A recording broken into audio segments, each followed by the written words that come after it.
5, 4, Four, 3, three, 2, 1. one.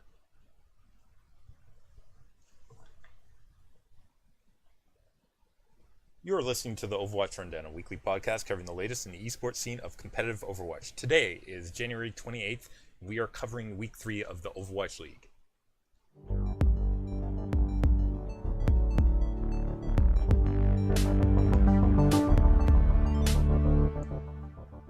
Jax, we're in mid-week of Stage 1. That's Week 3 out of 5 for Stage 1, not including the playoff week. I think that's an additional week. Sort of a telling week for about what we can expect for the remainder of this first stage. Telling week or best week? I think from viewing experience, this has probably been the best week, which comes off the heels for you guys that are regular listeners. We had a discussion last week about specifically the quality of the matches that we saw in Week 2 and maybe getting bored a bit here and there, Jax. This week, I think games, for the most part, lived up. I know in our pre-podcast show that we were doing live, you had a confession. I'm going to make you go ahead and just get into that right off the start here. You're talking, of course, about one of our meme teams that are out there. I find it hard, almost to the point of I don't want to watch Florida Mayhem play anymore. I guess we'll run down their scores later, but nothing about how they play interests me. There's no flash. There's nothing innovative. There's just Florida Mayhem. Yeah. I've asked Levelos maybe 3 or 4 times now this week, what does it mean when I see more upside in the Shanghai Dragons than I do the Florida Mayhem? I think part of it is the story. I think I've spoken before about the story that we get in other professional leagues, and with Shanghai being the massive underdog, right? With all of the press that they've gotten, all the Reddit drama that has been thrown at them, Shanghai has built, or a story has built around that team, and people actually want to see them succeed now. So we're looking at them, and we are actually seeing them improve. So when I watch Shanghai, I'm looking for things, and I'm gonna point out now, Leplos, I'm hearing rumors. The Reddit detectives are telling me that my boy Zune Fan June might be coming over for Stage 2 for Shanghai. I've been very critical of Shanghai's support players. 1 second, Jax. So you're saying Zufan June might have a fan club boom? That's terrible. That is terrible. All right, well, but all jokes aside, he's like we've seen him play in China. He's a good support player. Pick up for Dragons, in at least my opinion. I think you agree with me on that, and I think you're a bigger fan of him than I am, even. So, it's not that the Shanghai supports are bad.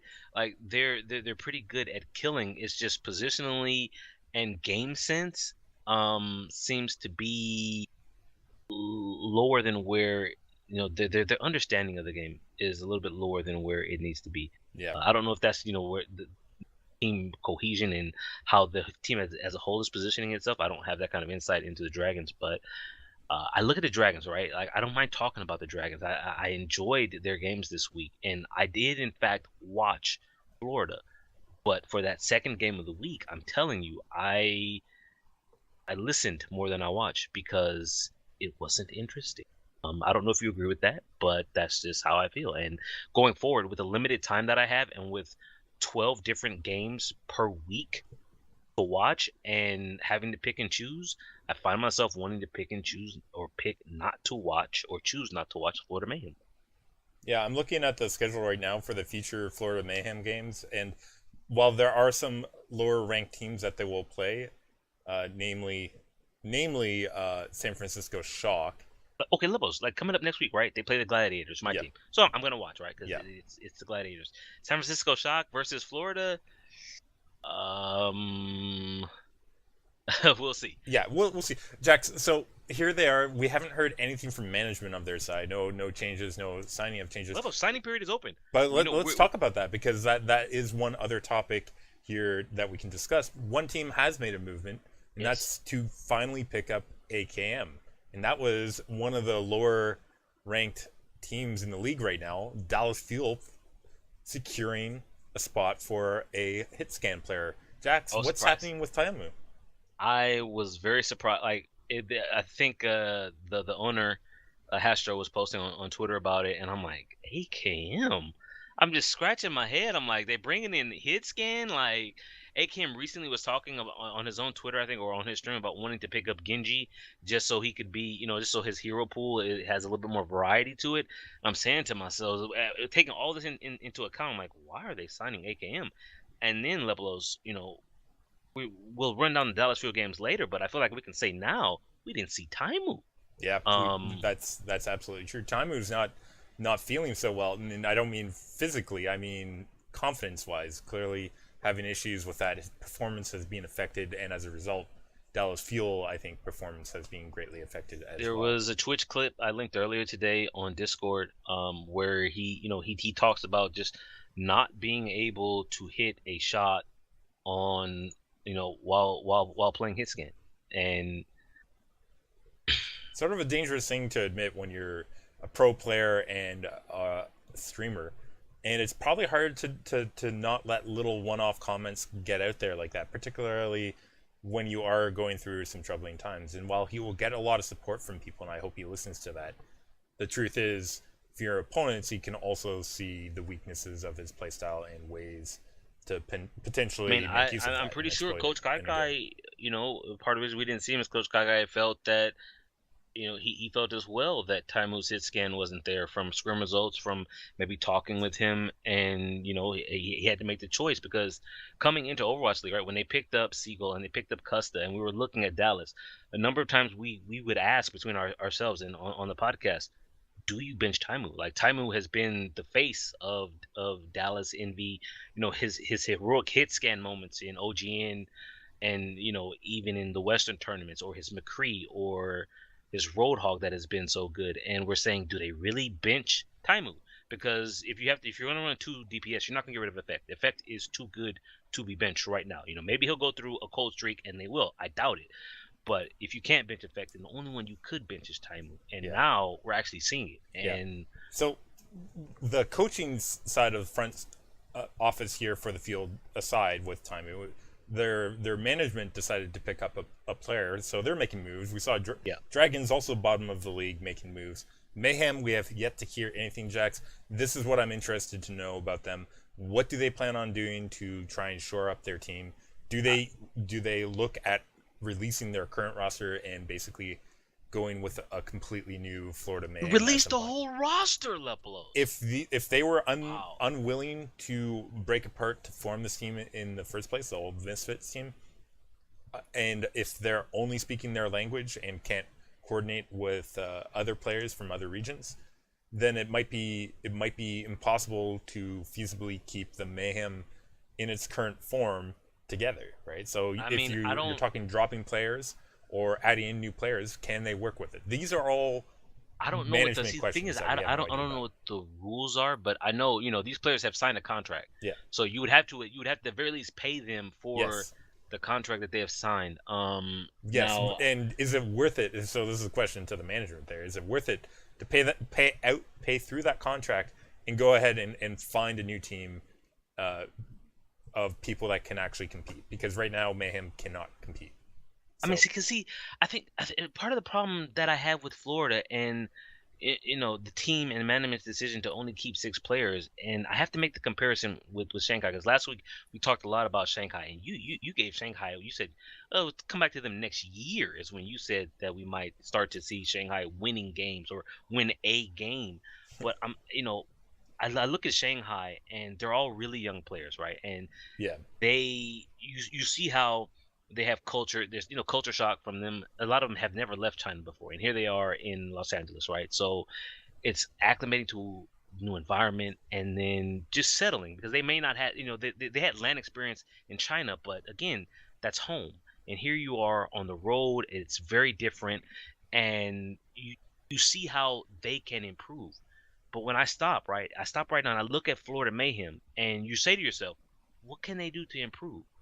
Outside of mechanical improvement levels, what can they do? They have more team experience than any other team in the league. Because Envy Dallas, right? They brought in new players, so they have to integrate those new players. Soul Dynasty, largely Lunatic High, but still they brought in new players. Florida Mayhem is the same team that it's been for the last 6 to 8 months. Like the teamwork doesn't improve, Lepelos. Yeah, I So you mean, look at Florida, it can. and there's no upside here. It can, but I don't think the management's in place, Jackson. I don't think the coaching is there, and I don't think the attitude is there for the Mayhem. I feel like they got their paycheck and they're riding that. And I think as a management, if I was in charge of Florida, I'd be like, this is not working. Like, first off, it was a mistake. So clearly I don't have faith in Florida management in the first place. I think let's just leave it there. Okay. So whatever I would say and do, it would be as a new manager, because the current manager clearly is not somebody I would agree with conceptually. Right. So that, like, until they wrap their heads around that, they're not going to be a great competitor in the league. If they don't do anything, I mean, they're not going to do well. If they don't make any change, I think they said that you could sign players between each stage, right? So before we thought it was just a one-time open, I'm about to say open enrollment, but open signing period. So if they can sign players each stage, okay, then maybe a little bit after, maybe one or two players. If they go from stage 1 to stage 2 without any changes, Lepelos, I don't see how they even hold their fan base together, because why? They're going to be struggling. Jax, I don't know. Let's go ahead though and start talking about some of the matches we had this week. Okay, week 3. Good Stage week, 1. as we said off the top. Some very interesting things happened this week. Why don't we go ahead, do a we'll do it chronologically here, starting with week 3, day 1. Yeah. Starting off here with San Francisco Shock versus the London Spitfire. I just wanted to point one thing out. It's sort of interesting this week. We had a lot of teams with double home games this week, which is sort of interesting. London and New York are the two I'm thinking about. It's sort of interesting that some weeks that this happens. I don't know how they do the schedule. The other thing, we had, Dallas playing Friday night and then Saturday morning, and Mickey, after the Fuel second game Saturday, he says, I hope this is the last time I have to play 2 games 12 hours apart. I mean, if you want to schedule 2 teams, schedule the team to play back to back, fine. But why they have to be the last game and the first game? Yeah, I agree with Mickey on this one. Any sense. This is definitely a huge issue for me. I'd agree with you there. Scheduling of the game here, poorly done by Blizzard and their it was the same thing that happened to... No numbers and answer. Jax, he probably just can't see the clock. The same thing happened to London last week, but in the case of London, no, I just don't agree, because I was gonna say that the early game is always gonna be Saturday morning, which is best for London if you're trying to reach that fan base, right? If you're trying to reach the EU, then you want to have them in that early time slot on Saturday morning. But why have them play the late game Friday night? It's something. And look at the schedule. I don't think no one else has to do that for the rest of this stage levels. There's the Friday night game and Saturday morning game are different teams, so we don't have to deal with that anymore. Hopefully, going forward in the future stages, we don't have to deal with that at all. Yeah, so, I'm sure we can look at it right now, but whatever. The point here being, I think it's an oversight of the scheduling committee for the Overwatch League. It's unfortunate that it happened. It does certainly give advantages to their opponents when it's like that. And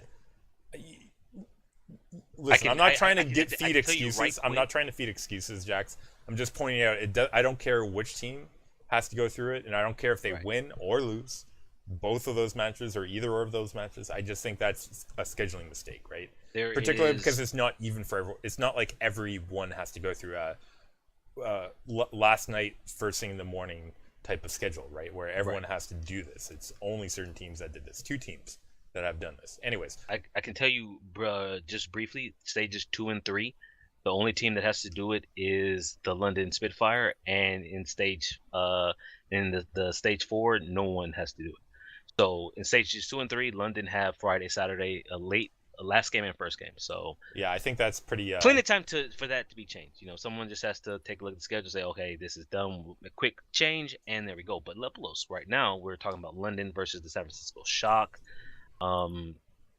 I think you and I both, I don't have it up, I'm about to pull it up right now. I think you and I both picked London to it's pretty hard win the series because it's London. And Jax, quickly, numbers, Eichenwald 1-0, Horizon Lunar Colony 1-0, Jax already 2-0. Of course, Oasis going 2-1 for San Francisco Shock. London, you gotta fix that. Lepelos. That number. See, people would say, "Well, oh look, London took a sorry, San Francisco took a series." That particular scoreline is not a surprise. Everyone has talked about it. Lepelos. I even saw I think it was I don't remember what newspaper site, but some newspaper, their esports section had an article on why is London bad at Oasis, and here they are dropping a map, and It was can't only happen. one I'm map here sorry, it though, can't happen, Jax. Lepelos. Like, Yeah, you shouldn't do this so consistently. Like they dropped Oasis against Valiant last week. I believe we talked about that one.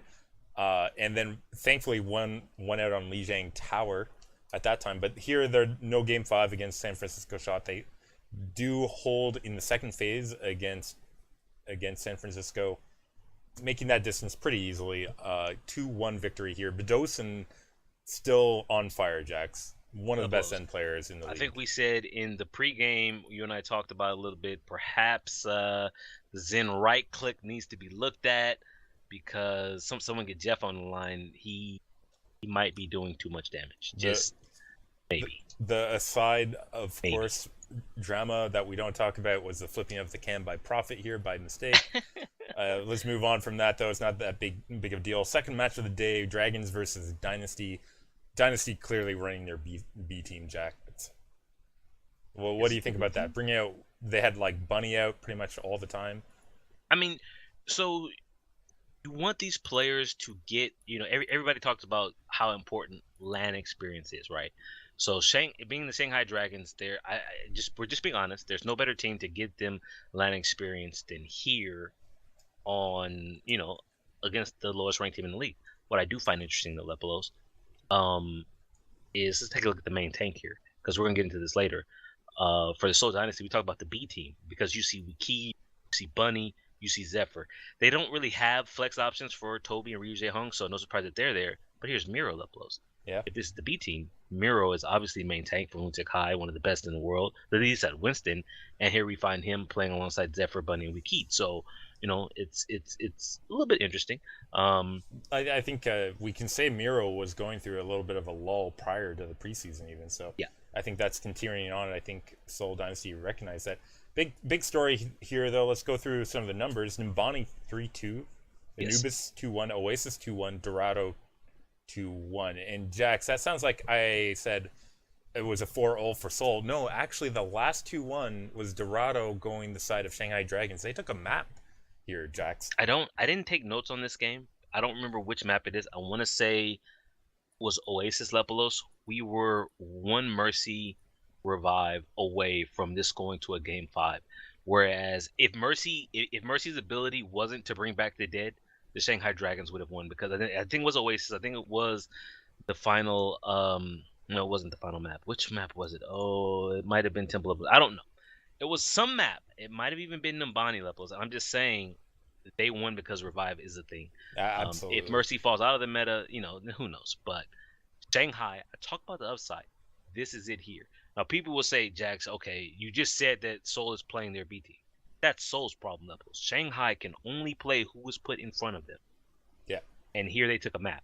Yeah, and there was definitely signs of improvement too. Their tank showed better, and their support showed better plays as well. Like their positioning, altering was far and above better this week. Maybe more comfortable playing than he had been previously, and it showed on the scoreline. Thankfully for them too.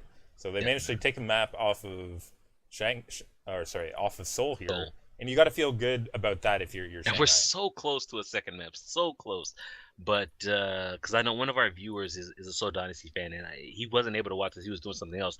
And I told him, he was like, "What do you mean that they're dropping maps to Shanghai?" But it should have been a 2-2 going to a game 5. It's just Mercy is a thing, and it'll stay a thing at least in professional Overwatch until stage 2.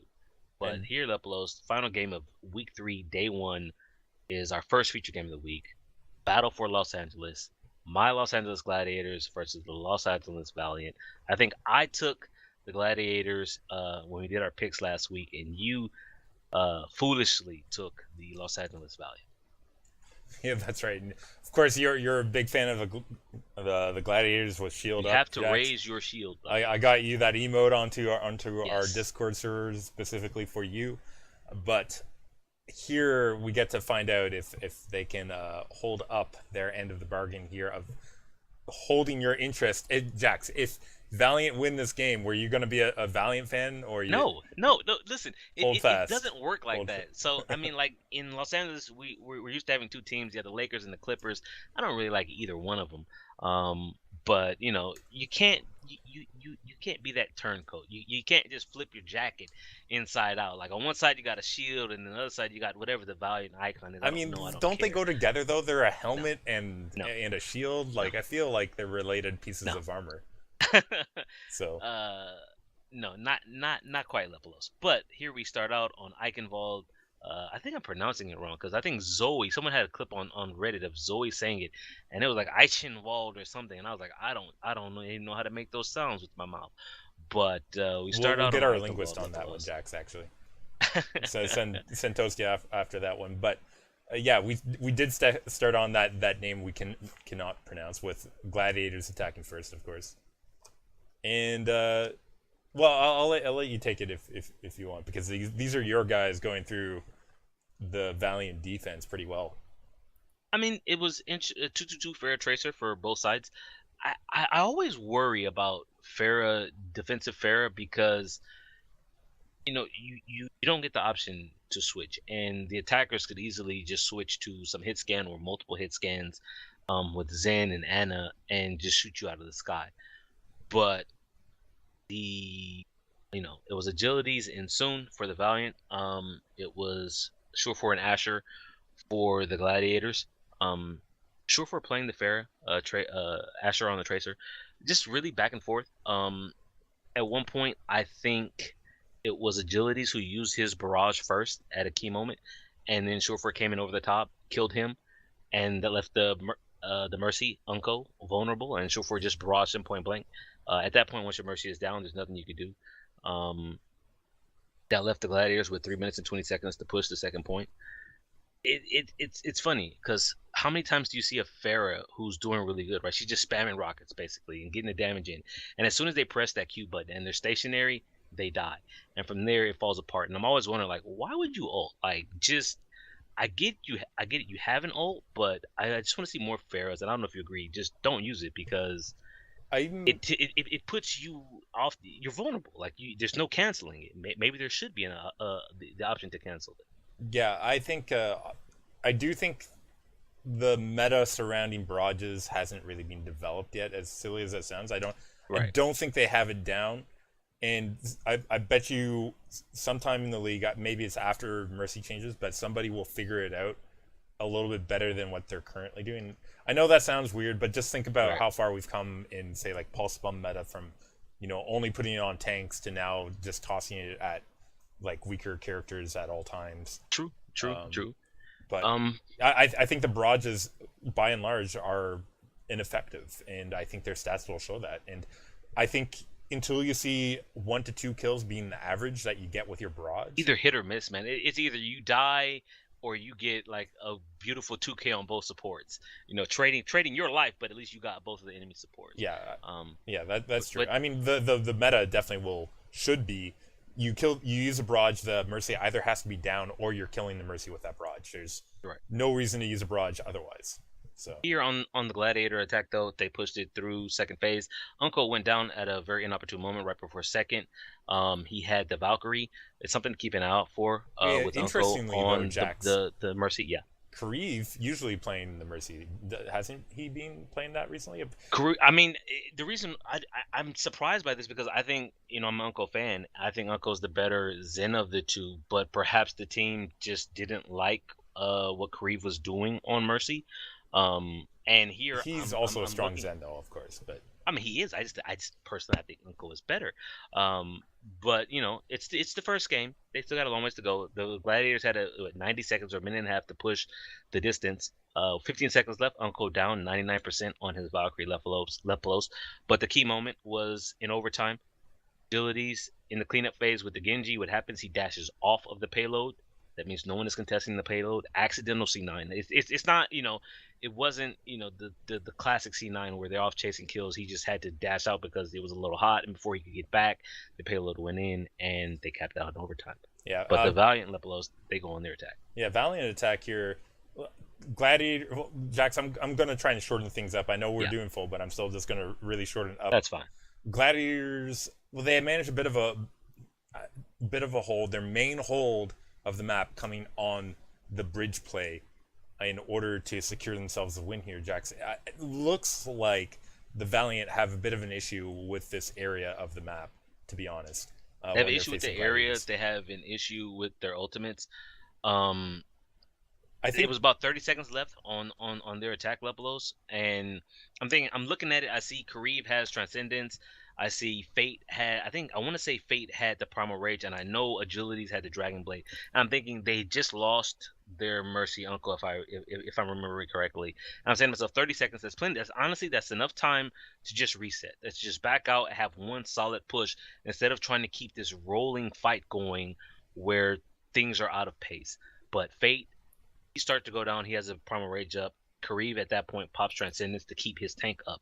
I'm thinking, okay, so if you're going to keep it going, then you're going to use your ultimates, find that synergy. Karib is going to pop Transcendence to keep Fate up, but also keep Agilities up because he has a Dragon Blade. And so he can just swing it with impunity. 3 to 4 seconds into the Transcendence, I'm thinking, what the heck's going on? Then Agilities blows the Dragon Blade. He only gets 1 kill before he's pushed off because of the incoming damage that he's taking. Surefour, who's going back to Surefour of old, switching between heroes as needed, right? We see the Reaper here. We don't really see Reaper in the current meta all that often, but Reaper is really good in a CQC fight. Here they are right before second level. So yes, Eichenwald, it's very open, but if you know you're going to take a fight right at the entrance to the castle and you know it's going to be CQC, Reaper is perfect. You go in there with the Hellfire shotguns, blap, blap, blap, full hold before the second point, and my Gladiators take the first map. Yeah, good news keeps on starting for them on the next map. We're on Horizon Lunar Colony. Interesting movement, Jax, to set themselves up here for a quick 8-point capture. What do you think about that? Like how they did that one? Diplo's 402. Yeah. I think I like this meta more than any of the other ones because of all the options that are available to you. We had the 402 with hydration in for Asher. We had Shaz playing the Mora because Mora is really good at keeping tanks up. And the very beefy lineup just completely overwhelms the Valiant who are running 222 Junkrat with McCree. I don't think it was scouted. I don't think the scouting report had anything for it, and they just got run over levels. Thankfully for them, they were able to buy some time, and the snowball did not keep rolling all the way through the second point. Yeah.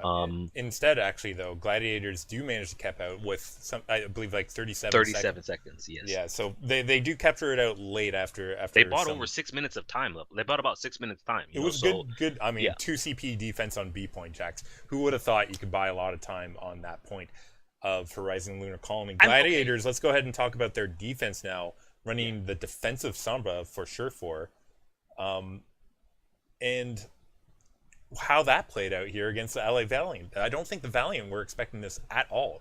Very first you could tell they weren't. Yeah. Because, they came out with a 2-3-1 Genji Tracer Sombra with Unko playing the Sombra. But what happens when you come out to hack a health pack and it's already hacked, right?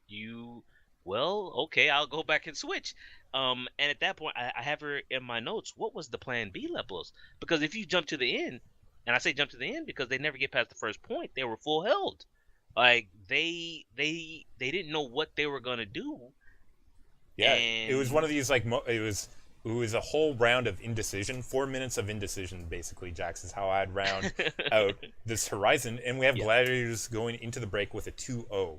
Lepelos, shields up, my man. I just gotta put that out there, dude. Well, let's go ahead and start talking about the other side of the break here. Starting on Ilios, you have a chance. All Gladiators need from this point on is one more win. Not a round win. We need one full map win. Yeah. We're on Ilios, and we're having Asher come in on the Widowmaker on Ruins. Wow, not a good round for the Gladiators. Let's be honest here. Soon had their number. Lipolos, you say Soon had their number. I go back to last week against Philadelphia, and I say, Carpe at times had Carpe. Yes, they beat Philadelphia, but not in the Widow fight, where Carpe completely outclassed them. Whether it was Asher or it was Sure Four, um, Gladiators have a weakness to Widowmaker. Yeah, 100-0 It's kind of weakness here, Lipolos. Jax. I'm just gonna point out that I have here in my notes that Soon got 5 kills, Asher got 0 kills. Yeah, When you run it big Widowmaker difference. the entire round and you don't get a single pick, you have fallen into the Widowmaker's trap, Leplos. The other problem that I had, and I think it was Monty and Doe who were casting it, or maybe I forget who was casting, whoever it was pointed out, we had hydration in for the playing the Roadhog in the 3-1-2 Widowmaker. And if your Widow isn't getting picks and your Roadhog isn't getting picks, then you're not getting kills. And I'm not surprised at all that the Valiant took this 100-0. Yeah, But Jax, that's it's playing my level of Overwatch yeah. where I can't do anything against these good players. So can't feel good if you're Gladiators. Don't worry, Jax. Farah's coming up next on the well stage, and Yes. hydration, heck of a Farah. No, I mean it was 100-63 in favor of the Gladiators. They got the first cap. It was overtime before the Valiant were able to flip it, but it cost them. They had no ultimates banked up. Leplos, the Gladiators did in fact have ultimates banked up. It took Big them two Goose fights, but saving his you know, his Valkyrie specifically being the big one between there you those go. two fights, coming through to secure that final fight win to close out that map, taking us to Lighthouse. I want to say here, I remixed dying really a couple of times, Jax.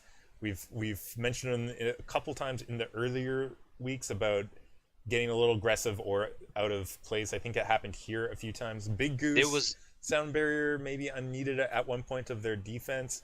We're talking details, Jax. part of, I mean, Lepos. It's for me though in a close game. It's the details that tell the story.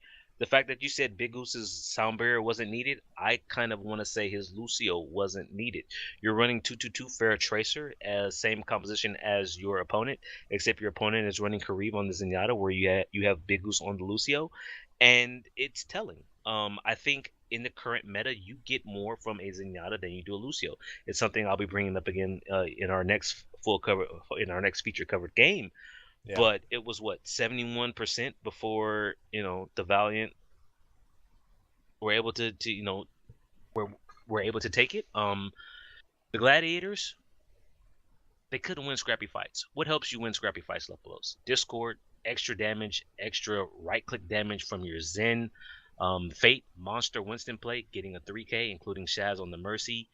Um, And honestly, Big Goose at the end goes down 95% on his sound barrier. Karif stays alive, presses Q with Transcendence. Extra sustain gets them through. They cap it out 199 in favor of the Valiant. yeah. They take the first. They take the third map. And then that brings us to Junkertown, where some Oh boy. Oh boy. uh, some Oh boy. fun was had, shall we put it that way? Oh boy. Gladiators going on attack first, barely managing to get through that 8 point, Jax. I don't want to cut. There's a lot to get through here, so I'm just gonna say as quick as I want to go. They got through B point as well. Yeah.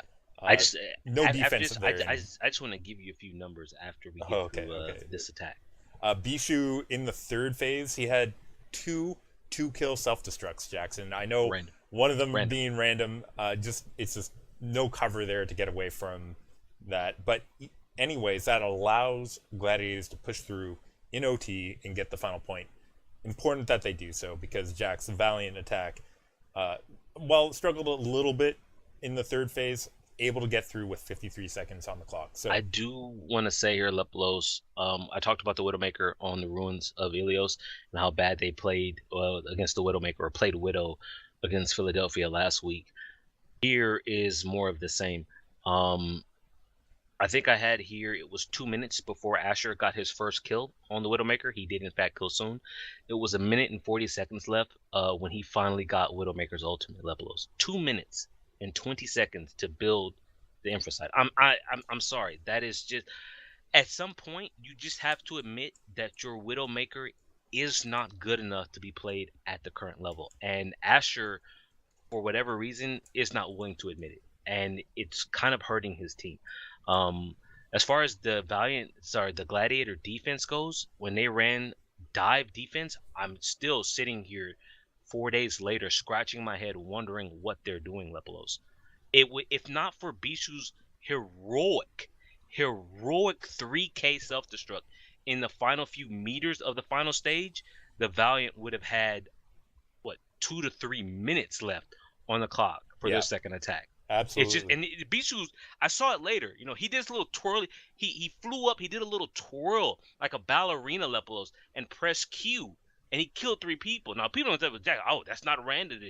He aimed that. I'm like, no, man, that is completely random that he got those 3 kills. And this dive defense, awful, awful, awful, awful. But Lepolos, they did cap it out, right? Both sides capped it out. So the Gladiators have a second attack. They only have a minute, but they have it, right? They do have it, Jax. What do they do with that minute, Lepolos? Jax, can you call it a throw if you literally throw yourself off a cliff? And I'm using literally in the literal sense here because that's exactly what Asher did with his Widowmaker. Lepolos, 30 seconds left. Asher kills himself. I'm sitting. I was actually watching this on TS with a bunch of people, even people who don't normally watch Overwatch. But I was hyped. I was watching it with our viewer Toastykins, and I'm like, what is he doing? I'm like, he's throwing, and then I see Shaz, who's staggered all to hell, Lepolos. Like he's trying to run away from a Junkrat on Bastion.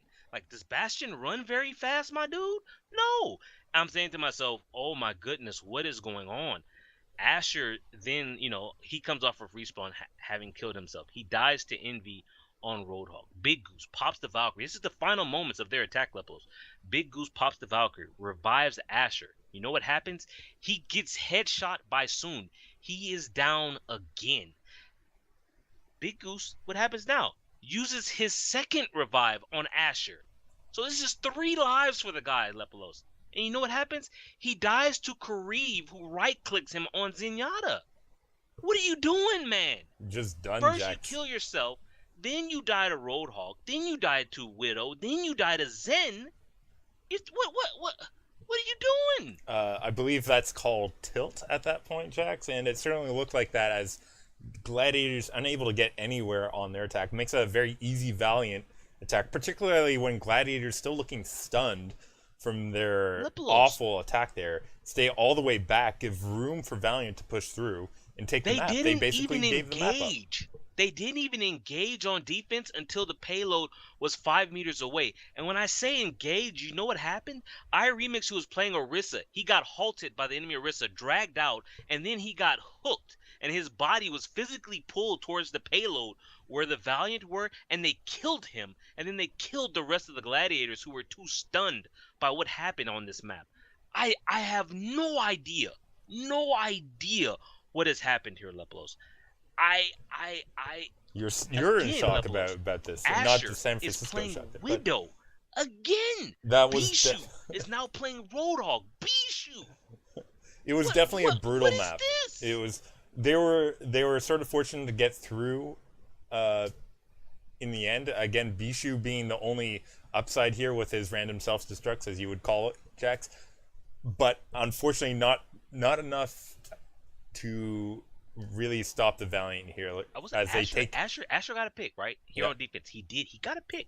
He did, but Valiant taking the second map here to force a game 5, and we're now on Li Zhang and Jax. Lepolos, they're throwing. You gave up the previous control point map, and now you're on Li Zhang Towers. So concern here, you're also probably a little tilted coming off of that Junkertown. Can you bring it back? We're on the Garden stage to start off. We've seen what Gladiators run. The 3 DPS come out on Li Zhang. We know that they put hydration on Pharah, and I think Valiant probably read them pretty well here. Plus, we had hydration on the Pharah, we had Asher on the Tracer, we had Surefour on the Widowmaker. You already know I'm not a fan of Gladiators Widowmaker play, and who exactly is Big Goose boosting on this Lucio, Lepolos? Who is benefiting from the speed here? Yeah, it is definitely a questionable composition. I do not like it either. Particularly if you're not getting a lot of boops, which I don't think he was getting a lot of boops on his Lucio. So it didn't really pay off. I mean, the good news here, Gladiators do manage an OT fight win to get it flipped back in their way. But unfortunately, they gave up the point at one point during their hold. Correct. and they lose time. In fact, that's important. You can't lose time on control point. You can't give up free time, Levelos. because when Fate dies early, potentially because of a bug later on, some people have said on Reddit, Yeah. Agility's come through with a 2-kill Dragon Blade, and that sets up Valiant for the retake for Levelos. 199. And if that extra fight didn't happen because of that percentage, none of that would have happened, and Gladiators would have taken the first map here. If the extra fight doesn't happen, I have here. I'm just gonna read what I have. Overtime, Agility's monster 2K Blade. He gets critical kills. I have here in my notes, the lack of mercy means the Gladiators can't undo any of the kills that are coming out. It's been like this the entire round. I'm sorry. I don't understand why you think you can get away without running a mercy when your enemy is. It's you can't. I'm sorry, you can't. They're fighting uphill, Jax. They Two of got our it close. viewers here, they pointed out how I said this is the best meta. They're actually right. Mercy kind of ruins this, but for everything not Mercy, this is the best meta. But for me, Leplos, I take you back to the Barrage, because you say, okay, Agility's got his 2K Dragon Blade. You have Hydration on the Pharaoh with Barrage. He barrages the wall, Leplos. Yeah, brutal. None of his rockets hit enemy opponents at any point. And again, I'm just saying to myself, what is happening? Like, you just needed to take one map. You took two pretty hard ones. But Leplos, okay, it's best of 3. We go to the control center. Gladiators are strong on control. They played Philadelphia very strong on this map, and we see more of it here. Yeah, and we see the Junkrats coming out as well. Valiant do take the first fight, but Surefour with that Graviton Surge Jax coming up really early. He had his at 100 before 60 was reached on his opponent. Lepos, the sad thing is they got nothing with it, right? The Gladiators, the Valiant got the first cap. The Gladiators are trying to push in. Surefour build up the Graviton, right? You got the Graviton. You got your team there, right? Your team is backing you up to follow through with the Graviton. The Graviton comes out. You're saying, okay, what does everybody say? Where is the follow up? You know where the follow up is? It's Asher on the high ground in control center, flanking Lepelos, looking to get those kills. Except, where is the fight, Lepelos? Is it on the control center? Is it on the control point in the middle, Jax, where Asher is overlooking? He's got that Overwatch high ground spot. No, it's at the front door where the Graviton comes out and his team is dead. If you want to talk like comp strategies, I believe I played with that McCree before, Jax. Blanking McCree at this level, man? He didn't stop there. He had another play where he did manage to actually get Unko's mercy down. But again, I'm not going to defend it, though, as a good move.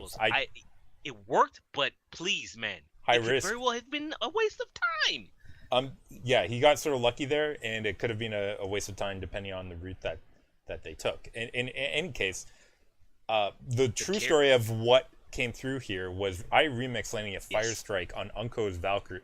I will say, Lepelos, that you are mistaken, and the caster, who I believe was Monty, was also mistaken. Remix blocks Fate Shatter, hits the fatty shatter of his own, and then charges Unko into a wall. If you look at the icon that shows up, it's not a fire strike. It is a charge, a pin. Sorry. But that was because Unko was prone on the ground, but it was Remix, who I'm very critical of. Very critical. But in this moment, he had a good moment. Did fantastic work. Agility's on his Riptire does take his counterpart out. Yes. Asher, though, flanking yet again, gets Unko as Valiant flip the point, but Surefour, Graviton Surge out again, immediately allows Gladiators to resecure the point. Does work on Zarya to close it out as they take the round. Surefour built so many Gravitons that I wish I knew what his average charge was here. Envy at one point threw out his Graviton. It didn't really work. It was rather wasted. He then switched to Diva. Another key moment for me, and it's another props to Remix. Lepelos Karif popped the Transcendence. You know what happened? He got charged across the map. So the Reinhardt pushed him away from his team, and when the Transcendence wore off, he was surrounded by the enemy, where he was quickly killed. It was the tanks, really. It was the tanks, Surefour and Remix, who outplayed the Valiant tanks. The DPS were rather equal. Asher, I saw a lot of people on Reddit giving him props. They were like, well, yeah, he killed Unko multiple times. I saw him kill Unko once on the flank. But Lepo, you cannot count on that. Like, you can't count on your McCree to flank and just, oh, wait, That's Mercy, flashbang kill. I mean, that's It, more of the you know, Valiant letting him get through their lines and not recognizing where the flank is coming from, right? please, Because I levels. if I'm one seeing diva, McCreeper here in chat. Please, no McCreeper, not at this high level. yeah, No. if a Zarya or a diva spotted that McCree, Yeah, then he would dead. be done. He would be shut Dead. down. It would be a free He has kill and a level. free win every What's his single time. escape? How do is he gonna roll away? Maybe that's why you need the Lucio from Garden to sound Levels, barriers way I over. mean, But jokes aside, let's go ahead and get into Night Market as the last stage here. We've gone the distance, Jax. This we is have the gone the last distance, opportunity Levelos. for each of these teams to take the series. I And just want to say this opening by the Valiant was fantastic. The Gladiators actually took point control first. They didn't capture the point, but they were on the point and had, the positioning to cap it. Valiant executed a textbook dive, and Shaz was assassinated. There is no other way that you can call what happened to the man. The Genji and Winston jumped on him, and he fell over dead. And as we've all been saying, as everyone's been saying, Shaz, so far this season has been the best player on the Gladiators. When you remove a team's best player, the team will not do too well from that point on. Yes, this was only the first fight, but the Gladiators lost the first point and completely changed their composition. They started out with 2-2-2, Junkrat Tracer with Surefour on Zarya again because Zarya is good. They switched to a 1-3-2, Pharah Soldier Tracer after that. But let's be honest, Lepolos, it didn't really matter. I mean, at one point, they had a mid-fight flip, right? But the Valiant were like, yeah, we'll give you 20% or 21%, and that's all we're going to give you. Because we're not going to lose the battle for Los Angeles. And they, in fact, did not lose the battle for Los Angeles. And the Gladiators might have gifted this to them. yeah, 127, as you said, I believe, to end this round. Take the map, take the series, Jax. Valiant over your Gladiators. I'm sorry to say for you, at least my pick rate's okay on this one. This was a throw, Lepolos. Not just on Junkertown, although Junkertown was bad. I hope whoever does analysis and coaching for them, they have to just redo their Junkertown strat. But if we go back to the night market here on the last map, the number of fights in which Uncle dies first for the Valiant, and by first I mean the first one to be picked on either side, and the Gladiators don't do anything with it. It was at least 2 that I know of, possibly 3, where the enemy Mercy dies first and you don't win the fight. Yeah, that is inexcusable, Lepolos. Yeah. The Gladiators, I mean, for having the name Gladiator, they don't have the killer instinct. And This should not have been a Valiant win. I mean, we talk about details, Jax, right? So if we're still talking about Li Jiang details, I still go back to Garden Stage when they gave up the point for free in the middle of a fight and lost time. Yeah. That, to me, is where they could have won the map if you talk about one detail there. If you want to talk about another detail, you go back to the Lighthouse and composition where you were talking about Lucio and how they performed on that. It was 199 on that map, and they could have won the game there. Like Junkertown, looks like it was going to be a loss anyway. So except it wasn't, Lepolos. Like the Valiant should have full held them and then gave it up. And I'm saying when I was watching this, I was like, Bishu just might have won them the map with that random 3K self-destruct. And then I watched the disaster that was their second attack. Well, they Asher. Well, I go back to Junkertown. They got lucky getting through a point in the first place, right? So I'm not surprised that their second attack failed because their first attack basically failed too. Okay, Lepos, let me ask you this then. We were talking about mid-season signings, right? Yeah. Widowmaker is not going away. We have changes in the pipeline to Junkrat and Mercy. So Widow, as it is still going to be there. So that means she's not. We're going to be seeing more and more Widow. Do the Gladiators need to pick up a Widowmaker player who can also flex on something else? So you can't just play Widow the whole time. If you could, Carefree, right? You go out and sign Carefree, right. And put him in there. But this is the second week in a row. Last week against Philly, they were able to win the series, right? But they lost. Honestly, they lost when the Widowmaker fight happened. They lost that. Here you've got Asher, you've got Surefour, and I don't think either one of them is a good enough Widowmaker to compete with where they want to be. So is that a priority for the Los Angeles Gladiators? I think that is definitely something you would look at, but you have to look if there's any potential Widowmakers out there that can actually fill that role as free agents right now. You had to be able to flex onto something Yep. else because if they just wanted Widowmaker, they could go get Surefour's old teammate Reaver Lepelos from Cloud9, one of the best widows out there, right? Or Gods. Yep. Gods is out there, Lepelos. I honestly right? think Gods might be a good pickup for them I mean, if he's still practiced at this level. If you talk flex, right? Gods is in pretty good flex levels. A pretty good Widowmaker who developed a Winston, who developed a Genji, and I have not followed his. I haven't followed him or no, we haven't seen him since Cloud9 fell apart. But it just came to me like Gods is an option out there, right? Assuming that there's not some other reason not to bring him on, like a personal reason or a coordinate. Like listen, I don't know these people. I don't know their interaction. Okay. I'm just saying, yes, you want somebody with extremely high skill, but if they can't work with the team at all, then they can't. I'm just saying, Gods ticks a number of boxes on the absolutely on the list here, level. Who knows? Like he might be someone they pick up. I mean, maybe the Mayhem could use him too, but he doesn't speak Swedish. Maybe he can learn that. I don't know. He does. I don't know. Jax, let's just end day 3 or sorry, day 1. We're only on day 1, Lepelos. We're over 45 minutes in. We're only on day 1. Well, we had your gladiators. Don't worry. Of course, shields up, Lepelos. A few cracks there, but they can be filled in. We just need to get Asher off of Widow, please. Yeah, well, maybe Gladiator's feeling a little fatigue cracked by the end of that 5-map series. Jax, the 5-map series don't end there.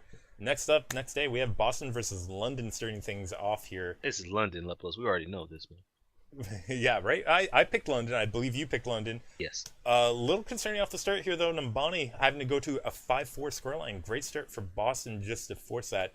You have to be pretty happy with that result. Out of the gates. And Jax, it gets better from there. Temple of Anubis, 3-2, Boston. What? Excuse me? Ilios, 2-1, Boston. Jax. More King of the Hill, London dropping. Is that right? Yeah, more King of the Hill. And it wasn't Oasis this time. Very concerning for them. They do bring back Junkertown. They showed up well on that one, managing to close that one out fairly soundly on a 3-2 scoreline. They're forcing Jax. London had to force a Game 5. Lijiang Tower going 2-0 to Boston. Huge upset. You have to be super happy if you're Boston this week with that performance against London. Huck is probably celebrating with Robert Kraft, the owner of the team, Lepelos. Yeah, I believe the traditional Canadian celebration involves hockey and maple syrup, or the joke goes. But anyways, all that aside, it was a great performance out of them, really showing up to London, and London showing great weakness on their not on 2CP.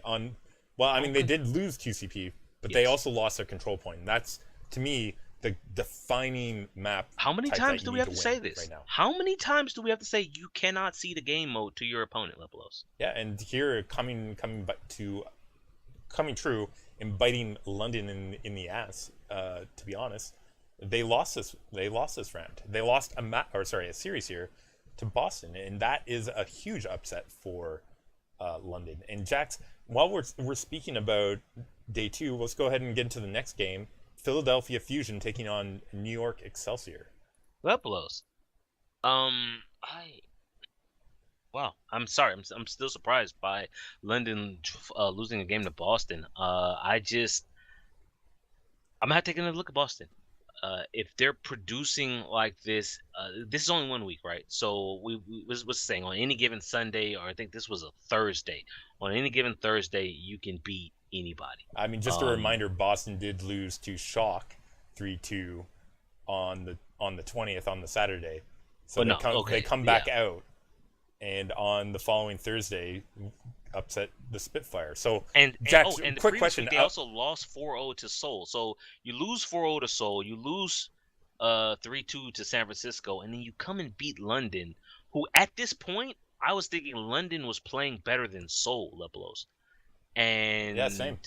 This is concerning. And if you're Coach Bishop, you're drilling them on the control, Lepelos. Like this, I think next week who do we see London play? Oh, there it is. London versus Seoul next week. Yeah, and you gotta bring it. But okay.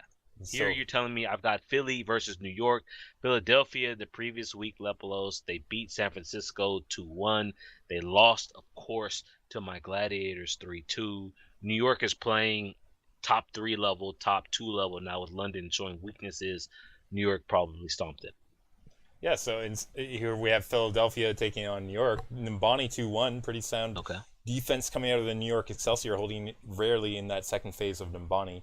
Temple of Anubis, though, not their map. Philadelphia able to push it through and hold when they're on defense in the B to earn a 2-1 victory there. Jax, it's It's 1-1. it's 2 CP, okay? 2 CP can go anyway, Lepolos, Yeah. because that game mode still needs to be looked at. Yeah, Um, exactly. Like honestly, if there was one mode I would practice less of, it's 2 CP.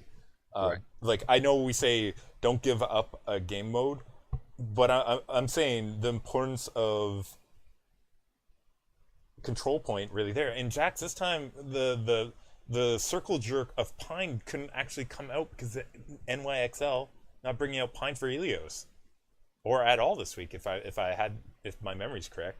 I mean, well, no, wait a minute. Did they bring him in for this Yeah, one? no. They Oh, brought him okay, out that here. was It's looking ahead there, Lepos, where he was not brought out, which we'll that is true. we'll They get do to bring that him in out a here for moment. But Ilios, and they do win it 2-1 on Ilios, so they get their second map. But When Pine plays, they're undefeated on every map.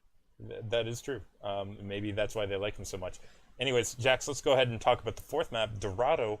Okay, Philadelphia unable to close it out, but that's all right. Their defense sound in the second phase here against NYXL, definitely. and that earns them another map win, forcing a game 5. Jax, we have another game 5. This is 3 game 5s in a row that we've had this week.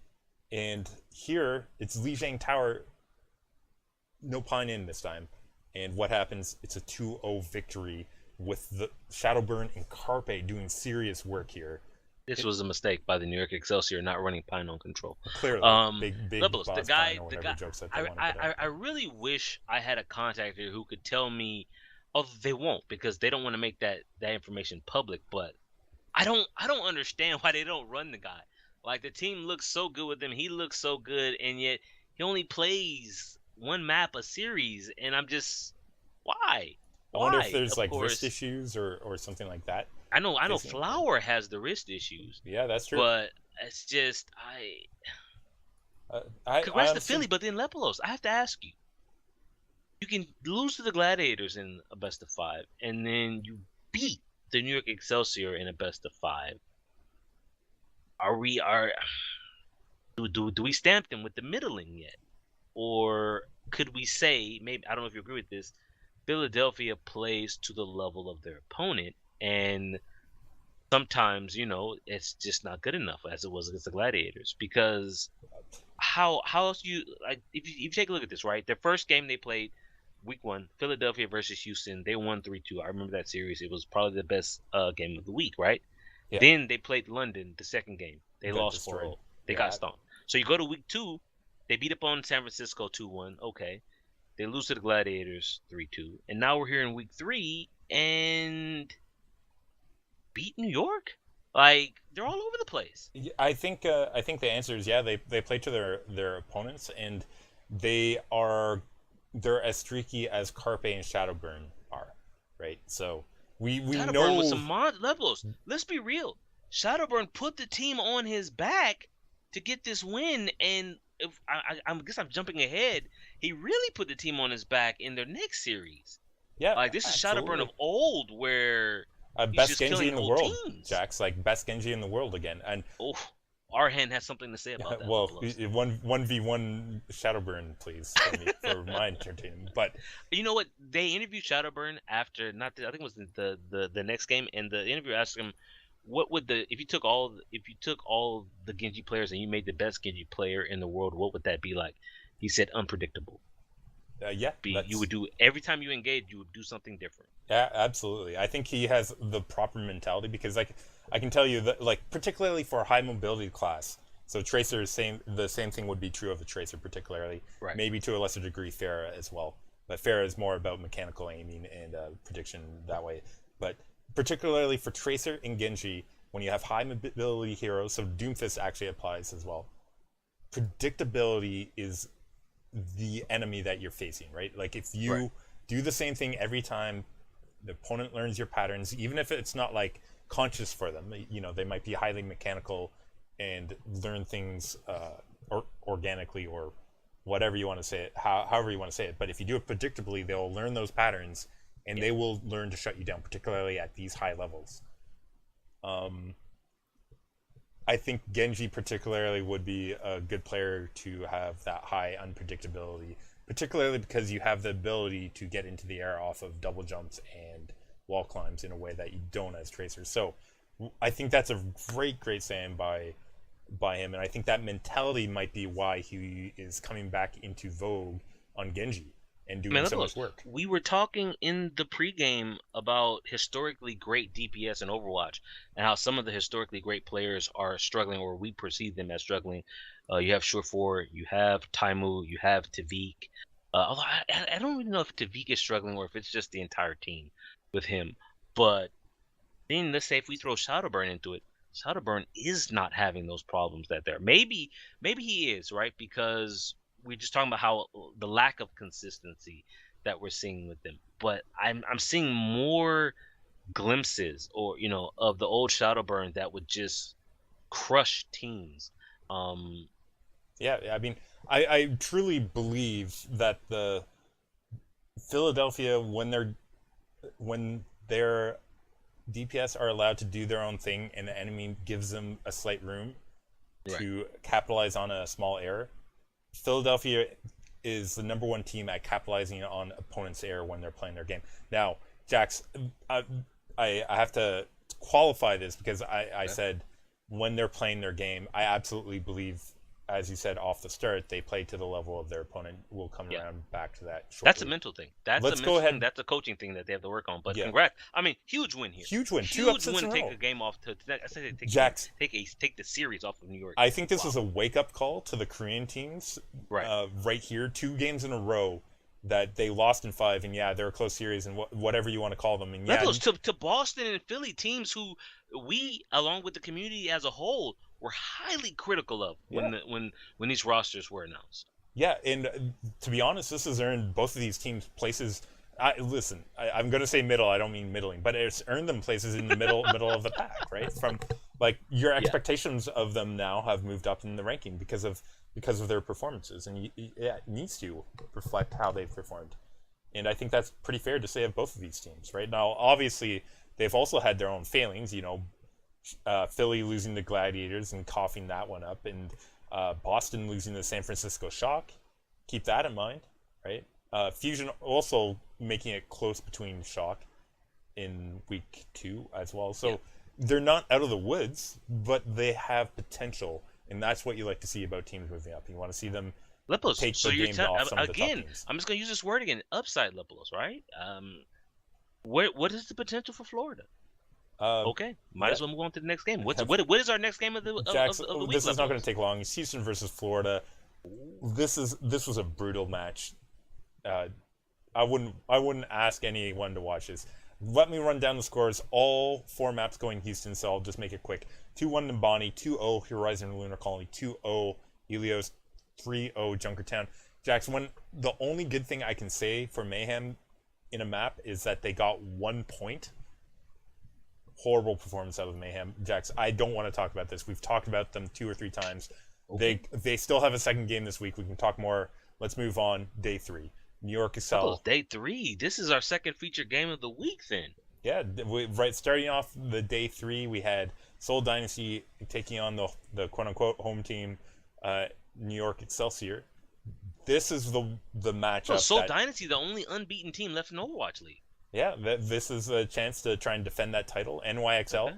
maybe gave up the game against Philadelphia in preparation for this map or matchup between them and Seoul Dynasty. So you So could tell both teams were probably focused on this matchup this week, and it probably drew previously, away from their preparation for their other matches. that's interesting because previously you said Seoul Dynasty when they played Shanghai in the first day, they were running their B squad, right? So, just getting them some experience, some playtime.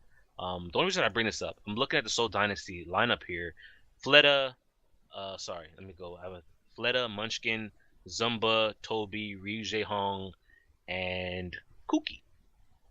So no Miro here, Lepelos. No Miro, still not in the A team, Jax. Definitely Wow. not at their preparation. Why don't we get Wow. right into it on Eichenwald, where we had Fleta on the Pharah losing the air war here to Libero off the start here. New York Excelsior earning some good hold time on that A point with a pretty good defense there.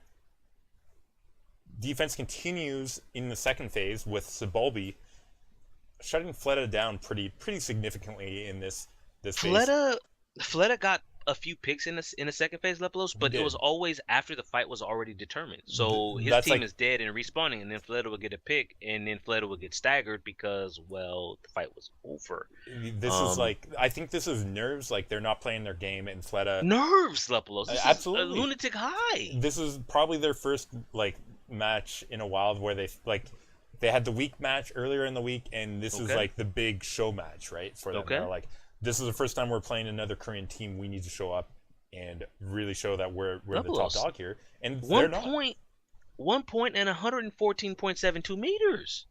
That's Jackson all they did. Dynasty able to make the bridge. That's what you're talking about, but their disjointed play. Let's be honest. That's what it was. Disjointed play Lepelos. means that's all Honestly, they a got. pedestrian attack. That's Yeah, that's a verbatim good from way. my notes. Yeah, absolutely. And conversely, when NYXL goes on attack, they strongly push through Dynasty. Uh, they do look like they're losing a fight with a few minutes to go on the bridge, but they invest ultimate, so still maybe a questionable, This was hot. The highly casters called questionable. it question. Was hexagrams called it questionable. I call it questionable, Lepelos, but Yeah, then others will call it heroic play from their players here. I Tavik circa 2000, Lepelos, that's it. This is see when I talk 2016. about not seeing the magic from Tavik, I look at this play here by Libero Lepelos. Heroic Genji 3K Dragon. The fight was gone, man. They're blowing these ultimates. I'm saying, what are you doing? You're better than this. And then they're like, yeah, we are in fact better than this. We are better than Seoul, at least on this map, because we've taken it from them. Yeah, it crushes their defense there in the extended fight, earning the distance and taking the map. NYXL go up 1-0, Jax. I'm liking Yeah. my pick. By the way, Jax, I forgot to mention NYXL, my pick.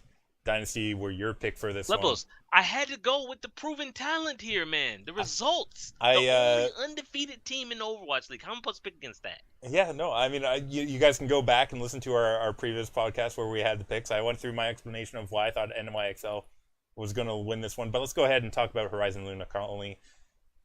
Dynasty again on attack first, held up a couple times on A. After getting through that, they had some strong attacks, initial attacks on B point, and while they didn't really snowball any of those immediately into a full capture, each of them earning them sort of a tick.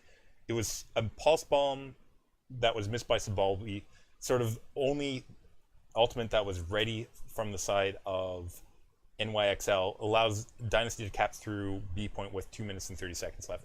Pretty decent time on. I have here. There weren't any real heroics on any No, side. It was just solid play. absolutely.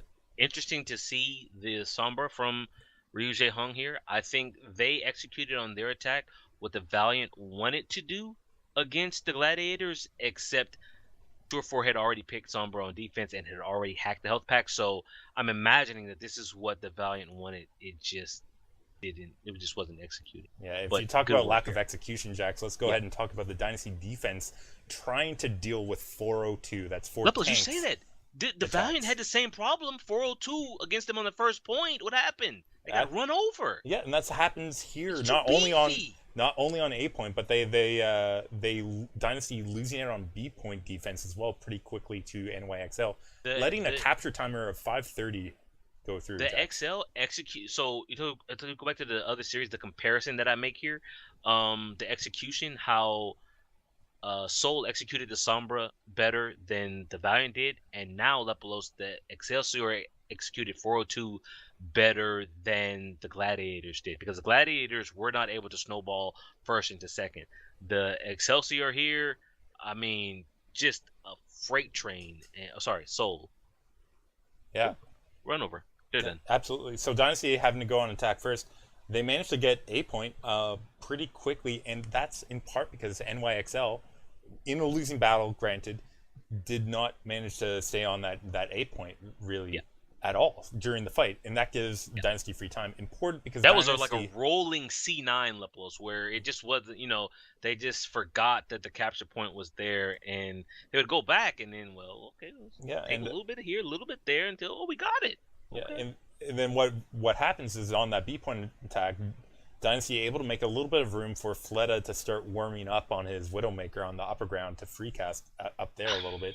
Not what you want. You don't want Fleta warm up. And Jax, 1.9 seconds here when Dynasty capture. Crucial. It's crucial. Lepos. Time in the bank, it matters. I know 1.9 seconds, not a lot of time. That's a minimum of 1 minute, but that's 1 minute that perhaps the Excelsior wish Soul did not have. And let's talk about why. NYXL on their attack, tank heavy lineup again. Breakthrough A very easily. A little bit delayed on B, but not enough out of the side of Dynasty defense.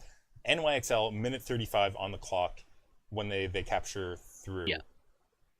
Jax, that 1.9 seconds would have been enough that they would have had 1 minute and 35 seconds. But, so they get a minute. New York gets what, 2 minutes, 2.5 minutes left. As a result, so things are still pretty much in the favor of the Excelsior. Soul Lepos has shown they cannot handle tanks. They don't handle 4 tanks. They switch it up. They win 3 tanks.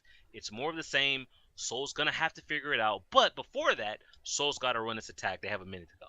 Yeah, and Dynasty do struggle a little bit off the start of their attack, losing Kuki and Munchin early, but Dynasty still have time because that was really early to come back. And Ryu Jae Hung getting a huge hack on Sabalbi and the kill on him basically earned Dynasty the chance to dive on the NYXL defense, take advantage of that, which they do, capture that A point through, and they also managed to snowball that into a 47% time on capture of B point. Huge play out of Dynasty coming through there. This was individual play though. Sabalbi, he's been great.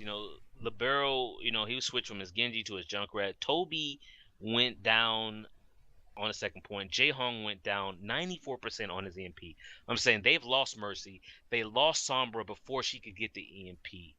Fleta Lepolos went hero. And, I think I have a throw of the week. I might have to start giving out a heroic award of the week here, a medal of some sort, because he bought so much time that Toby comes off spawn, Jae Hong comes back, and yes, they didn't cap it out, but 47% is better than no percent Lepolos. Yep. And they shouldn't have gotten that. So, again, 5 points, 47%, but Excelsior have 2.5 minutes, and Soul has shown they cannot handle 3 and 4 tanks. Yeah, this time though they sort of expected coming out, put Flitter on that Junkrat, getting huge damage out right away, making a big difference here. Lepolos. This was a 20-second Riptire. It's like the Sombras of old. 20 seconds and he had Riptire, Lepolos. When you're stacked on top of each other with that much meat, Jax, I guess that's why you can build it up so quickly.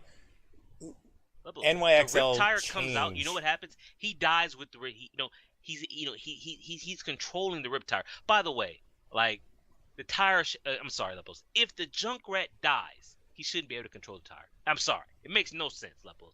The man is dead and respawning. Why can he still control the tire? But that being said, he can control the tire. What does he get with the tire? He gets 1 kill. 1 kill. Who do you have to kill when facing 402 Lepolos? Yeah, you have to kill the Moira. Yeah. And Jay Jonak on Moira goes down. The beef has lost all of its support, Lepolos. They collapse. They don't make it back. Yeah, they don't. And Dynasty hold out. I mean, NYXL able to get just a little bit more than a tick. And if we go back, 1.9 seconds means that 1 point of a tick would have been the second map here for the NYXL instead. I just want to point out again, Lepolos, at the end here, right? Under 5 seconds left. Fleta, Riptire again. You know who he gets? He gets Jonak. He gets Ark, who had Valkyrie, Lepolos. Under 5 seconds left. Both supports are down. The final line of my note here, Junkrat broken, please nerf. So there's 2 things I would say. Like, obviously we mentioned it The 1.9 seconds, which resulted from C9ing on Yeah. the A point, huge Yes. there. First thing I wanted to say, uh, the Riptire play and the power of Junkrat coming through, also Little great. sub 20 seconds, or about 20 seconds Third exactly. thing I want to say is you fooled Dynasty twice using your tank heavy lineup. You know they're going to counter it the third time because you worked on it. You should be playing that mental game and They're not too have gone smart. into that third Yes. attack with this Yes. exact same plan. Even if that's the I plan you've worked on, like it's clear that they realized that as soon as they lost that fight because they were like, "Oh, we need to switch compositions," which they did. I really, again, people say, well, we have hindsight, so it's easy for us. But I agree. It's something. If you go back to Seoul versus Dallas in Week 1, on it was 2 CP then as well on Anubis, where Dallas kept running the same composition. And I'm saying you can't keep throwing the same thing at Seoul because they're too smart, they're too experienced, they will figure it out. And I really, really Leplos would have liked to have seen a Farah of some sort here. You don't expect Farah after running 402 312, right? I Yeah. would have just gone high burst instead of tankiness because they have no reason to suspect that. None at all. I mean, yeah, and again, I go back to the 1.9 seconds being the major issue here because if all they had to do was take a tick, then they could have run Right. a unique composition and Right. said, okay, all we need to do is check their compositions if they're countering us or we can counter them, and then we'll go back in and earn the tick. Here they had to say, we want to earn the point and then move on to B point, Then again, all I'm because of wondering 1.9 seconds. if I'm just being unrealistic because I pointed out twice how Soul showed they couldn't deal with it. So if Soul, I mean, the thing that I don't get is I didn't like what they switched to after, right? They went to a standard 222 Genji Tracer, and I'm saying to myself, Junkrat still has, a purpose when you're running dive like that. A random Junkrat bomb or a concussive mine, and oh wait, your Tracer has just lost 90% of her health, and since she was already wounded, she's dead. I would have liked Excelsior to go even further outside of the box. Yes, 222 is different from 402 312 that they have been running. I would have liked them to have gone even further outside the scope of possibilities so that the Soul Dynasty couldn't deal with it. Like Yeah, what they switched to could still Soul's composition could still still had, handle that. yeah, You need to go absolutely. even further to the where there's no counter. But Lepos, where does that take us to? We're on to an Oasis now, maybe a Okay. little bit of reprieve here for NYXL. Okay. Gardens starting off there. We've got Lucio out on the side of Dynasty, Zen out on the side of NYXL, as well. Winston Diva Dynasty, the Roadhog Diva tank pairing come out for NYXL. I know you want to talk about that a little bit, Jackson. Why don't we start off talking about that little differences and how that can add up over these maps? Long and I'm short of it, though, you Yeah. mentioned the Zen Lucio comparison in the past being damaged. Now we have a Roadhog on one side versus a Winston on the other. How do you think this would play out regularly? I mean, for me, I would expect the Excelsior to win this. I still question what is Lucio's purpose here other than it being a comfort pick, Lepelos. And even then, it's not a true comfort pick because you still have Ryu Jae-hong on Mercy, who, if we're honest, as great a player as he is, he's not that great a Mercy player. Neither is Toby. So I'm saying to myself, what what does this do, right? Because I look at the Excelsior with Pharmacy Tracer, Zen, Roadhog. That is a lot of damage levels. Yes, Mercy is a strong solo healer, but Lucio, Lucio helps you get around. He helps top people off a little bit every now and then. But what happens? The very first thing that happens, right? The first kill, Manu hooks in Kuki, and he's dead, right? So that's the pick potential that you have with the Roadhog. And here's the deal: Soul took that, right? They took that first point, but every time that Jonak went down for Excelsior, you could see it was a noticeable drop off of the damage potential. And for me, that's a sign that stick with the Zen. Like I know I'm a Lucio guy. I play a crap ton of Lucio, but it just doesn't cut it here. Yeah, It cuts it a little bit because Soul is just that damn good, right? Fleta is hitting his rockets, and they get it to 64% before the Excelsior flip it off. But Toby, when he got the beat, he dropped the beat. What did it do? It didn't do anything. I was literally watching the sound barrier tick down, and they got no advantage from it. The Excelsior just chewed through the sound barrier as it was rapidly going away. And what's the point? Like, seriously, am I wrong here? Is there a point to Lucio that I'm not seeing? I'm definitely agreeing with you with the compositions they're running with the Tracer. There's no point for speed. I agree with you. Jax, here this round, close round, 199, NYXL, getting the ground cleanup they need at the end by Sabalbi, able to take this one. Takes us into University.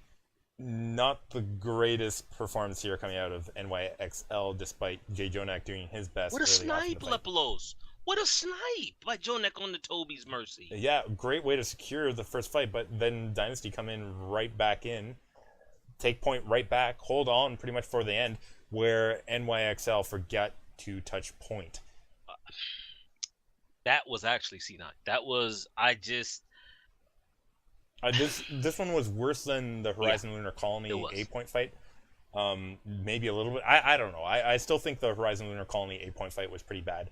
Even though they were losing it. Except this one here, I mean, Horizon, they at least could fall. Okay, that was 8-point. Okay, we can fall back to the B point.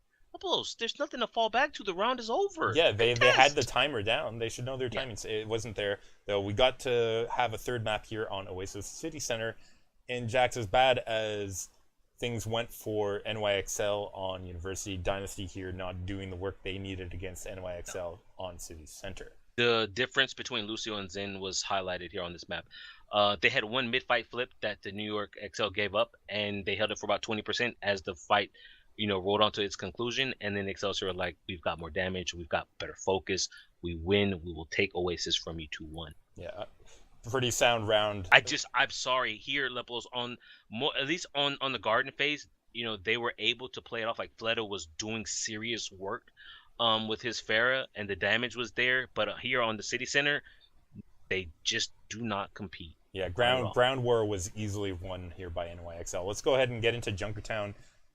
This one I was interested in because the Dynasty, we've been critical of Dynasty on Junkertown, right? We've said this is not their map, Lepelos. Oh, and they struggled too off the start. Like, we had Dynasty starting off here on attack, and they brought in Wikid for Munchkin. Yeah, specifically for the Junkrat, apparently. Well, so he's like their Jake. Yeah, absolutely. We've seen Wikid actually come out very often for this Junkertown map. I mean, it's fine that they do it here. Can you say it's paying off? Like, Toby dying early, that's not really Wikid's fault. Listen, Sabalbi doing work in the first phase on his Widowmaker. Finally, though, Dynasty able to push through the defense of NYXL through some initial picks that eventually pay off for that OT. I want to say that second phase, that was some incredible Widow play. The picks that were coming out from both sides with Sabolbi and who was the Widow and Fleta. I was really impressed by that. I mean, but Lepelos, the thing is, Sabolbi is doing his thing. Libero is just throwing bombs nonstop, and the Soul Dynasty's attack is like, okay, what do we do? What do we do? And apparently they completely flounder. They're unable to get that B point under. It's something I'm not used to seeing, because you go back to Eichenwald, Lepelos, where they didn't cap second, and now we're on Junkertown where they didn't cap second, and I'm used to Soul or Lunatic High finding ways, right? Having that champion, that champion spirit of saying, okay, it might get a little rough, but we're going to take it.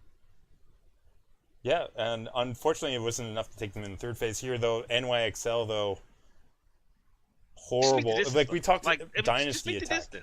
Yeah. We talked Dynasty attack not being great. This was worse than Gladiator's attack, let's be honest. Levels, I can't go that far. Okay, it's only worse because, it's a spoiler though, it's only worse because they didn't make it. The Gladiators actually made it. 222 Junkrat Widow, at this point, that's kind of standard or meta for Junkertown, but this 231 Hanzo, Bastion, Widowmaker from Excelsior with Miko on Roadhog and Mano on Orisa, we've seen double sniper before. It's just I don't really like it, and I like it even less now. They went what? It wasn't until the 1 minute and 45-second mark that Libero switched off of Hanzo and went to Junkrat. Yeah, and even then it didn't really matter that much, particularly not with Fleta making some good use Yeah. of his Widowmaker here to allow Dynasty to hold on. NYXL forcing some really sort of messy fights, weird positioning, not really looking sure about what they're doing in their performance This here. to me, this map was concerning because I go back to their previous game against Seoul the day before, and sorry, not against Seoul, against Philadelphia the day before, and it's not what I've come to expect. Right, I've come to expect high level play out of the New York Excelsior. Right, I've come to expect them to excel, Lepelos, and here this attack was quick play. Like this is something you load in and you say, okay, you're the field player, right? You pick whatever the team needs. And here you see your team, they come out with Hanzo. I'm like, oh my goodness, Hanzo. And then Widow, you're like, oh my goodness, double Widow. And then Bastion, like, dude, you're trolling me now. And then you're forced to play Mercy because, well, it's That makes meta. up for the mistakes. Yeah. And this wasn't well thought out. This wasn't well planned, and it's probably something that Excelsior will take back to the lab and figure out. But that takes us up those 2-2. Yeah, it takes us It's 2-2, which control means time. another map 5 this week, Jax, between Yeah. top tier teams. We start on Night Market of Lijiang Tower, Fleta on the 76, Libero I do on want the to say Pharah. Bunny is in now, Lepelos. Bunny, as we know from Yep. previous series and from OGN, he's Tracer. All he does is Tracer. So the coaches feel Bunny is the guy here, right? The game is on the line. Munchkin, I mean, me, they've been running Munchkin so much. I thought, okay, Munchkin might be Yeah, same. their best Tracer player, but the coaches, from what they feel, from what they've seen, they say, let's go with Bunny. They must practice their Lijiang Towers with Bunny because probably have them specifically prepared for this matchup. But it didn't really look like it too much. Dynasty do take the first fight though. Some quick percentage getting up there, but Jonek, Jax coming 80%, alive. 80% on the cap, Lepelos. Things are looking a little bit iffy for the Excelsior, and Jonek tells us again, Lepelos, Zen might need to be looked at because he's doing too much damage. Yeah, no, Jonek absolutely carrying NYXL. Well, he killed 3 people in 5 seconds. And really great work by him. There's no doubt about that. He's a support, Lepelos. He's even the reason why they hold on to it a little bit longer in a losing fight than they should have, building more of that percentage up. NYXL do lose the point again, while Dynasty able to get it up to 99, but come back, take point in a series of kills, including arc booping Toby off. Good boop. Normally I'm used to that being the reverse, right? I'm used to Toby being the one to pull it out here, but no, not at all. It's game point. First round, 199. Right there for NYXL. Then we move on to the Garden Stage, and initial pick for NYXL, setting up the kill on Ryuje Hung Mercy. Huge for them to start this matchup. I once again have to point out something. I'm broken record here now. Toby is on this Lucio. What is he supposed to do here? You're supposed to get the boop off. Is that really just for the boop over the bridge? Is that the only reason? I honestly don't know with their current lineup. I mean, Jonak. What did you say, Jonak? Hey, Ryuje Hung Mercy. Nope, you died. Yeah, no problem there. So NYXL starting to lose point. They do flip it. Dynasty do flip it, but Mano coming through with a huge 3K in the following fight. Secure it back for NYXL in a very quick flip back. Kuki, then aggression coming out. Maybe little signs of desperation from Dynasty's side. Gets punished early, which forces Dynasty with one light chance to try and make it through. NYXL, though, have the ultimate advantage, and that's all they need to close it out here to a 124 score line on the Garden phase to secure the round win, the map win, and the series win over Dynasty. It's a 3-2 series win. Pretty big matchup here between the two teams. You've got to be happy if you're NYXL. This was a great game. Sure. As a fan of Overwatch, this was a great game. As a fan, if you're a New York fan, you absolutely love the result. Even if Lepelos, they were so confident in their team, they didn't even bring Pine in. Pine, who was undefeated on every map that he plays, Lepelos, right? We don't need him. We're gonna leave him in the bullpen. Yeah. He's resting, There you and go. they still beat the Seoul Dynasty. Because for me, if I'm looking at the Seoul Dynasty, if I'm the coaches, fantastic coaching staff they have over there, Lepelos, now it's my turn. If I'm a Seoul Dynasty fan, to ask you, what is the point of this Lucio? I'm sorry. What is when you see Jonak and his ability to just, oh, hey, you're dead across the map. We're still counting on Toby to get some magical boop onto Mercy, right? So he's going to boop Mercy off the side, except Mercy's going to fly back. Or he's going to boop Diva off. Oh, wait, Diva flew back. He's going to boop Winston. Oh, damn it, man. Winston has jumped back. Oh, wait, Libero is playing Farah. Okay? I'm going to boop Farah off the map. Are you kidding me, Lepelos? Yeah, no, it's definitely something Come I think on, they should man. tweak. Should be something that they should tweak. I don't know if we're gonna hear from them at all about their own strategies. So Jax, let's go ahead and move into the point of that. Let's close out the week. We still have 5 more games to talk through. Goodness, this next game could very well have been a feature game. I can't believe I'm saying this. This could have been a feature game. It didn't start off that way. Okay, we're talking about Shanghai taking on Philadelphia Fusion, starting on Eichenwald. Shanghai Dragons shut down off the start here. Fusion 1-0 on Eichenwald. Lunar Colony, they earned the 3-2 against the Shanghai Dragons. But Jax, what is this I see on Oasis? 2-1 coming out here. Shanghai Dragons starting to wake up, Jax. I'm sure all the casters are waiting to say something about waking a dragon. I'm going to get tired of it once they start winning games. I'm just preparing everyone for this in the future, as well as trying to get myself around saying, that they might not win a single matchup until season 2. You said next year. Yeah, maybe. I mean, I don't know. I'm still I think Florida might be bad enough that they'll give up a map against them. We'll see if they can. Played them. Yeah. Okay. The Shanghai Dragons for the rest of stage 1 might be struggling, but we'll see. We'll see. Here though, they take Oasis, and Jax. They don't stop there. They take Junkertown as well. Yeah, they did. But you mentioned previously Shadowburn. Putting Fusion on the back, Lijiang Tower. What a game out of him. This was an amazing game out of Shadowburn. I was pulling for Shanghai like everybody else because, we're thinking this, like they're doing it. And the Fusion, for whatever reason, Lepelos, the coaching here, this is mental. This is mental here now. They have got to instill some kind of, I don't know, like, why is this so close? I was watching Harblue after Harblue was streaming after this. He had Carpe on his team on his ult, and Harblue was like, Carpe, what happened against Shanghai?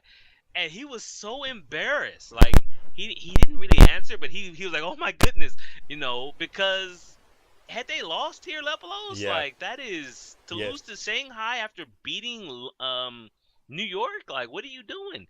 And then Lepelos got a point said not to you. Now Reddit was like, guys, don't get ahead of yourselves.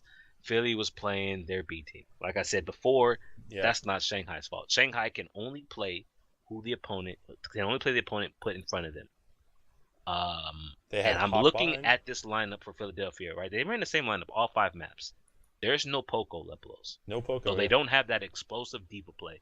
The one person who I might take the random tag off of when it comes to self-destruct kills. I'm not sold on that yet. But the second thing that I have to draw your attention to, Lepelos, and I almost feel bad for it, but I swore I was going to be honest on this podcast and not PC. They ran Dayfly on 5 maps. Are you saying Dayfly died quite a bit? Are you saying you don't like Dayfly? I'm surprised you might be saying that, Jax. I know we've generally held back on that in the past on our podcast, and he's not a running joke amongst us. But here you're saying that he might be not as good as what people make him out to be at the pro level.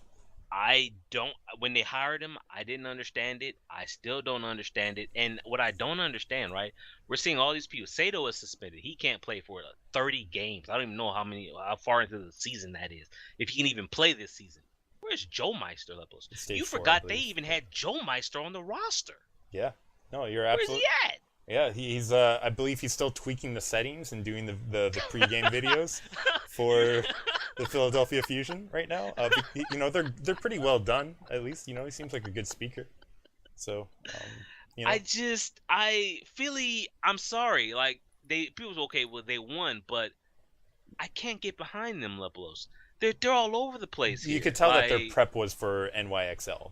That is for sure too. And thankfully, they didn't drop their other matchup right, as a result of that. As you could argue that NYXL did by preparing for Seoul Dynasty, but dropping a map or dropping the series against Philly, right? right. So, I'm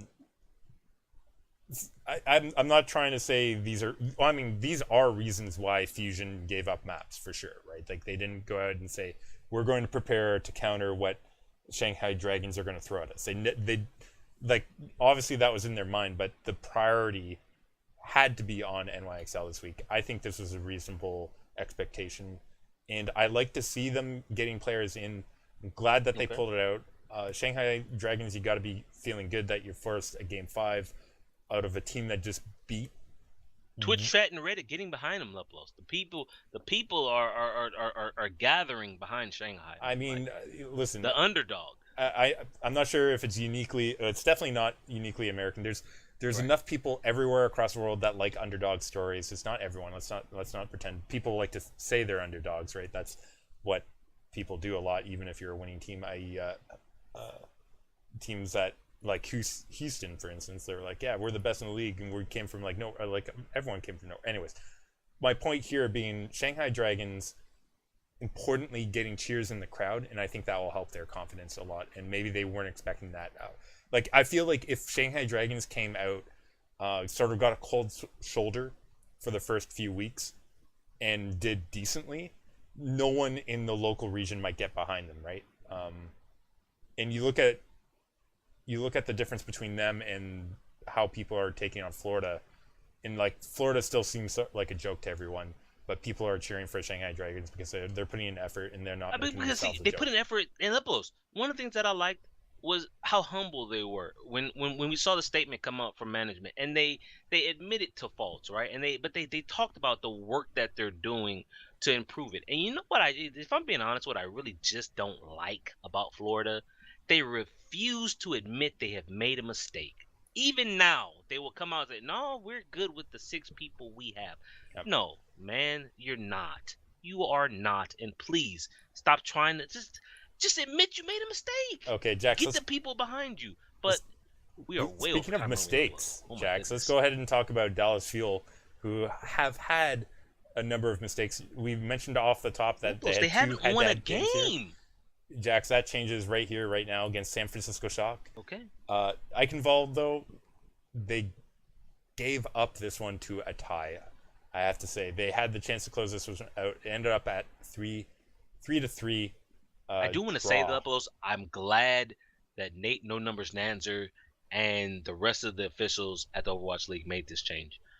We have Eichenwald, or we have Hybrid first instead of last, so that series can no longer end on draws, because that is terrible. Yeah, this gave a little bit more drama because now we know we don't know where the series is at, right? Like, but we do know by the end there's going to be a victor. And as it turns out, Jack's Horizon Lunar Colony 3-2 Fuel 2-0 Ilios Fuel, so they won the series based off of those.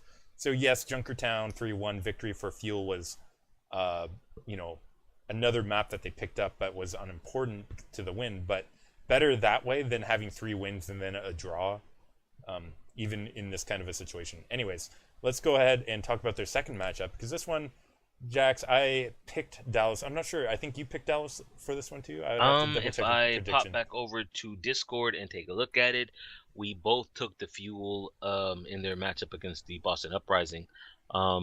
If we had the injury report previously, we might have made some changes.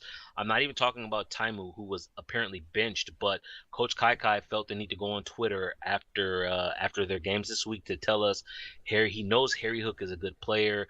However, Harry Hook was ill and unable to play this week, Lepelos. Yeah, and I think that is an important thing for them, unfortunately. Listen, we do our picks a week in advance. I'm not going to apologize for that. Because I'm not going to apologize for the Fuel's lack of good play either, even without Harry Savage. Hook. I mean, here, Nimbani, no Harry Hook, no Taimu, XUC suspended for the rest of the stage 1, Lepelos. Management issues again, Jax, with their hiring of him. Damn. Well, maybe not the hiring of him, but the the lack of setting rules and expectations out of him, and You're not wrong. him You're getting not wrong. away with You're not wrong at all. the handling of how he's acted in the in between more than once. So, anyways, no, avoiding that drama stuff. Mbani 6'4" Jax off the start here for Dallas Fuel. That is a number you like to see. But Jax, I'm just going to mention Dallas so streaky. I've used this term regarding players, but I go back to game the first week, game number 3 of day 1 against Seoul, where they had a 6-5 Temple of Anubis as just one example. Or you can go against their matchup against the Valiant, I believe it was, where they had a 8-7 Junkertown score. Absolutely streaky with this team. So while you like to see the 6 on the board here for the Fuel, you're still not out of the woods because you never know what you're going to expect. Temple of Anubis going the way of Boston 3-2. Ilios, another pickup by Boston 2-1. You're concerned. By the way, Temple of Anubis left blows. Boston had 270 seconds left in the time bank after they finished, and Dallas had 0. And that, that's not close at all. Yeah, you're not going to win like that. And then Dallas comes out and surprises me on Dorado 3-0. They shut down Boston in the first phase of Dorado. Who does that, right? Like, it doesn't. This is levels. I can't believe. Are we giving them the Overwatch rundown middling tag right now? Are we going to stamp them with middling yet? They're absolutely inconsistent. I think to be a middling team, you have to be consistent enough to win games. And okay, Jackson, we're going to a game 5, Lee Zhang Tower, not consistent enough to win games. 2-0 for the Boston Uprising here. Second upset, in my opinion, even though Dallas is way down at the bottom. Second surprise for the week out of Boston for me, and they move up in the rankings yet again. Dallas. I want to say I'm keeping my eye on Striker now. I've had questions about the guy because he was relatively unknown. I've had questions throughout the first 2 weeks. Now in week 3 against high-level opposition levels, playing very good. Yeah, I think very good. I think you're absolutely right, and that importantly allows Green Casper to reach that next level that he has been doing. We've talked about enabling DPS to do what they're doing, and the DPS duo being an important part of that. I think you're striking on an important Gamsu point here. Doing really big things at the tank position. Whereas I know Gamsu is, he was a pro in other games. He was a pro in OGN, but on a bad team. And so coming in, I wasn't ready to just give him the rubber stamp as, tier 1 tank. Gamsu over the first 3 weeks, I'm slowly buying in to Huck's Gamsu pick here. I'm really, really buying into Striker. If he continues to play at this level every week, then we can start having some discussions about where Boston is on the ladder. Good week for them. This is just 1 week, though. Good week for them now.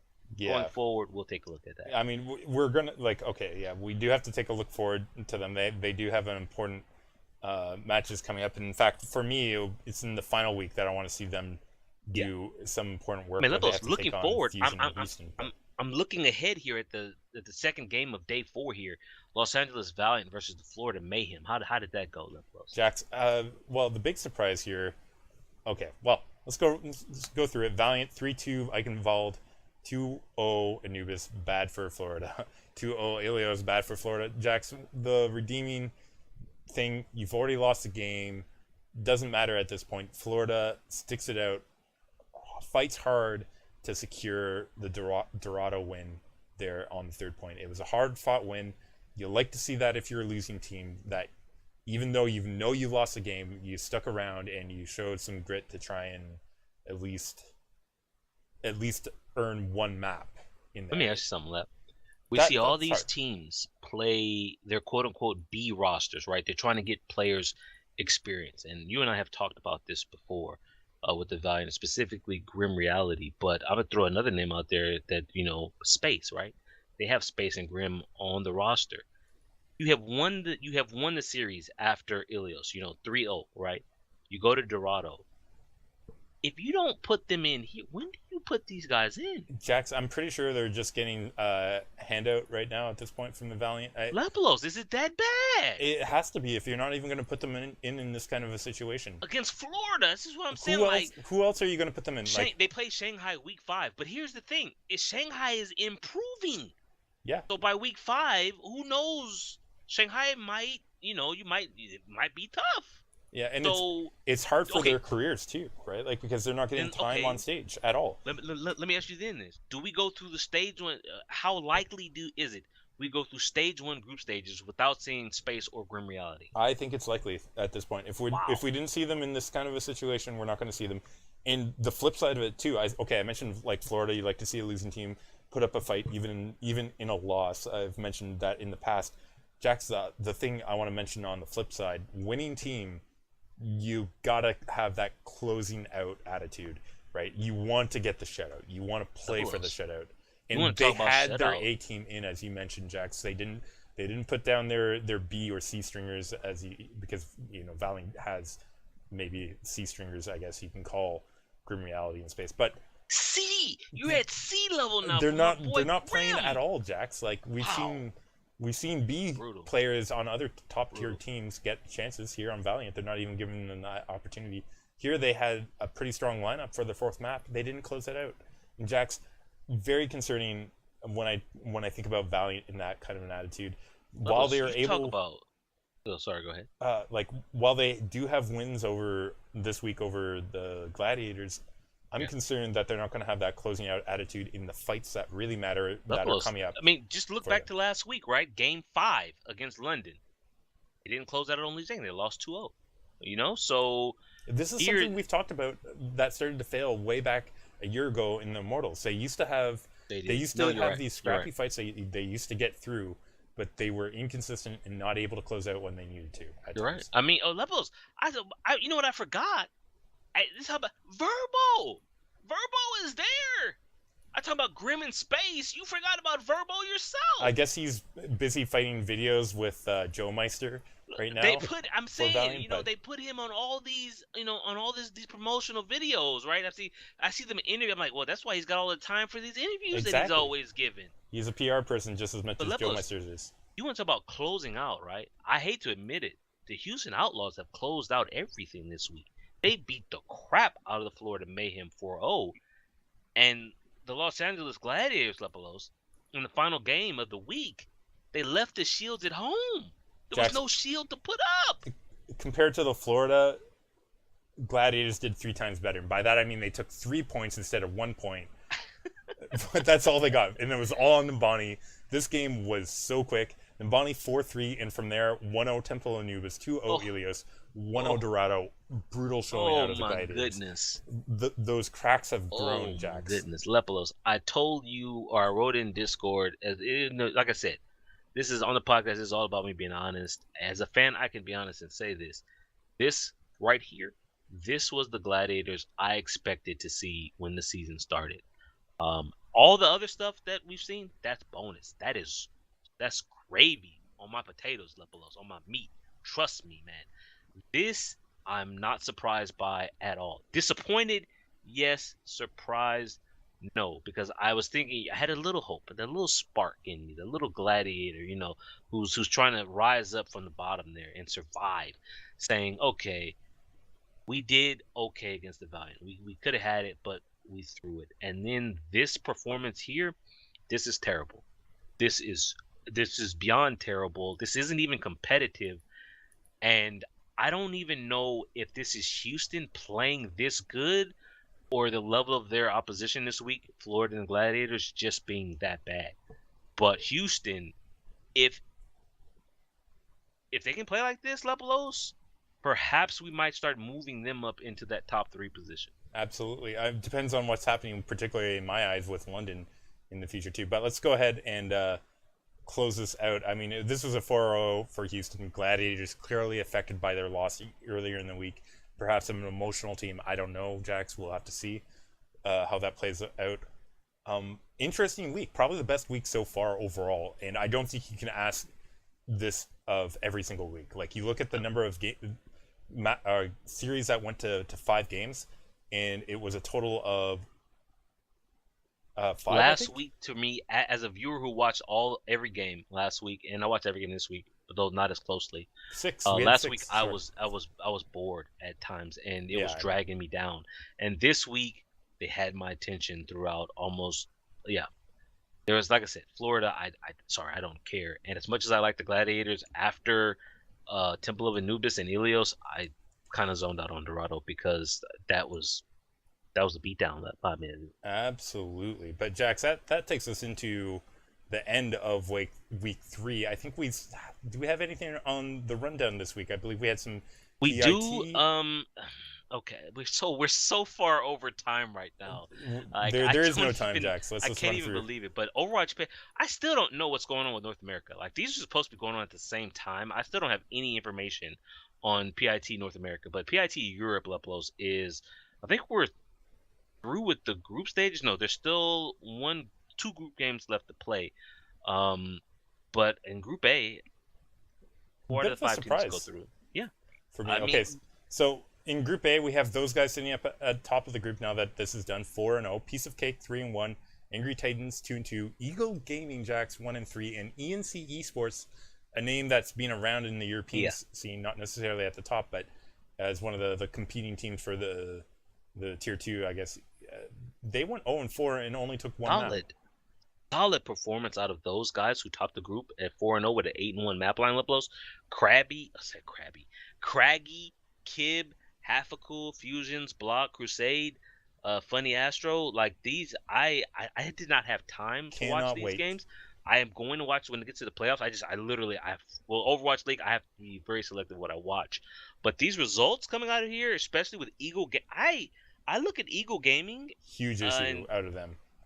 The like French team Leplos, is Nico, Crew, like their what? roster is got to be like 2 teams worth of a roster here, Oh, you know and what? I thought it was. I actually just opened it up in a new tab. I was like, wait, is my browser bugging? Like, look at all these play. What the heck is they this? have 2 teams worth of players here, Jax, getting the results of a quarter of a team here. Thankfully, that was enough Leplos to 1 and beat out 3 UNC from Esports, this but from the pedigree on this team. yeah, it's ridiculous that this all French roster did so poorly. Okay, it's not all French, Baud is Belgian, but yeah, okay, Wow. But that hey, was here's the deal. disappointing out of They their made side. the playoffs, right? They made it through groups. Yeah, That's a start. Group B, there are some results. Orglis in Hungary is at 3-1. Squid 1-2-3-2-4 is at 3-1 as well. Cis Hope, or CIS Hope, because I hope it's not Cis Hope, which whatever. 2-1. Jigsaw 0-2, and Dose is at 0-3. Jackson, it's sort of looking like Dose may not make it through, but it could be Jigsaw. I guess that head-to-head might have to be played Yeah, I between those mean, two. So that that might be that defining between those jigsaw two. tomorrow, huge games for them Lipolos.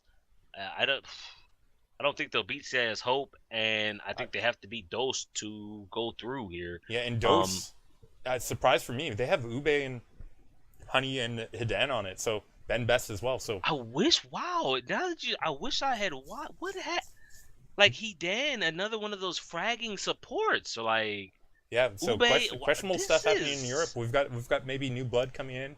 Lepelos. You say new blood, right? I go to Twitter. Coach Morty of Orglis, sorry, in Hungary, right? Shags, Vasility, Finzi, Tonic, Cruz, Epps, Lepelos. They lost one game here to CIS Hope, but he says in open division they're 8-0. No one's signing them. Yeah, it's a struggle. We've talked about this gap before. It clearly exists.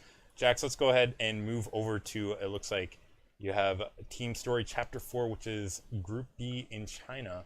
Yeah, we took a Happening this brief week. look at this since we changed the schedule. Normally, when on Tuesdays this would be happening the day of really close the day after. Sorry, but Group B, Team Kongju Pantera takes the group level as Not a 3-0. surprise That's there. no surprise. LGD LGD Gaming Gaming, second place not a again. surprise. No surprise. Ligue 1 Esports 1-2, not a surprise. And Team Laffy, which when we did some digging, losing out all their maps, not a surprise. This So went exactly like I expected. I thought maybe. I'm surprised that of the two teams, Ligan was the one to take a point off of Kongdu, take a map off of Kongdu, and not LGD. yeah, Um, but but LGD, they lost Undead, right? And we see what Undead's potential is, or what he's doing in Overwatch League. So having to replace that, Lepelos, I mean, I say that they lost 3 players. They lost Undead, they lost 130, they lost MG, right? So they lost half their team to the Shanghai Dragons. Yeah, it's definitely going to struggle. Jax, why don't we talk a little bit about Group C? We have that's happening basically in a day or two. That's tomorrow. Okay.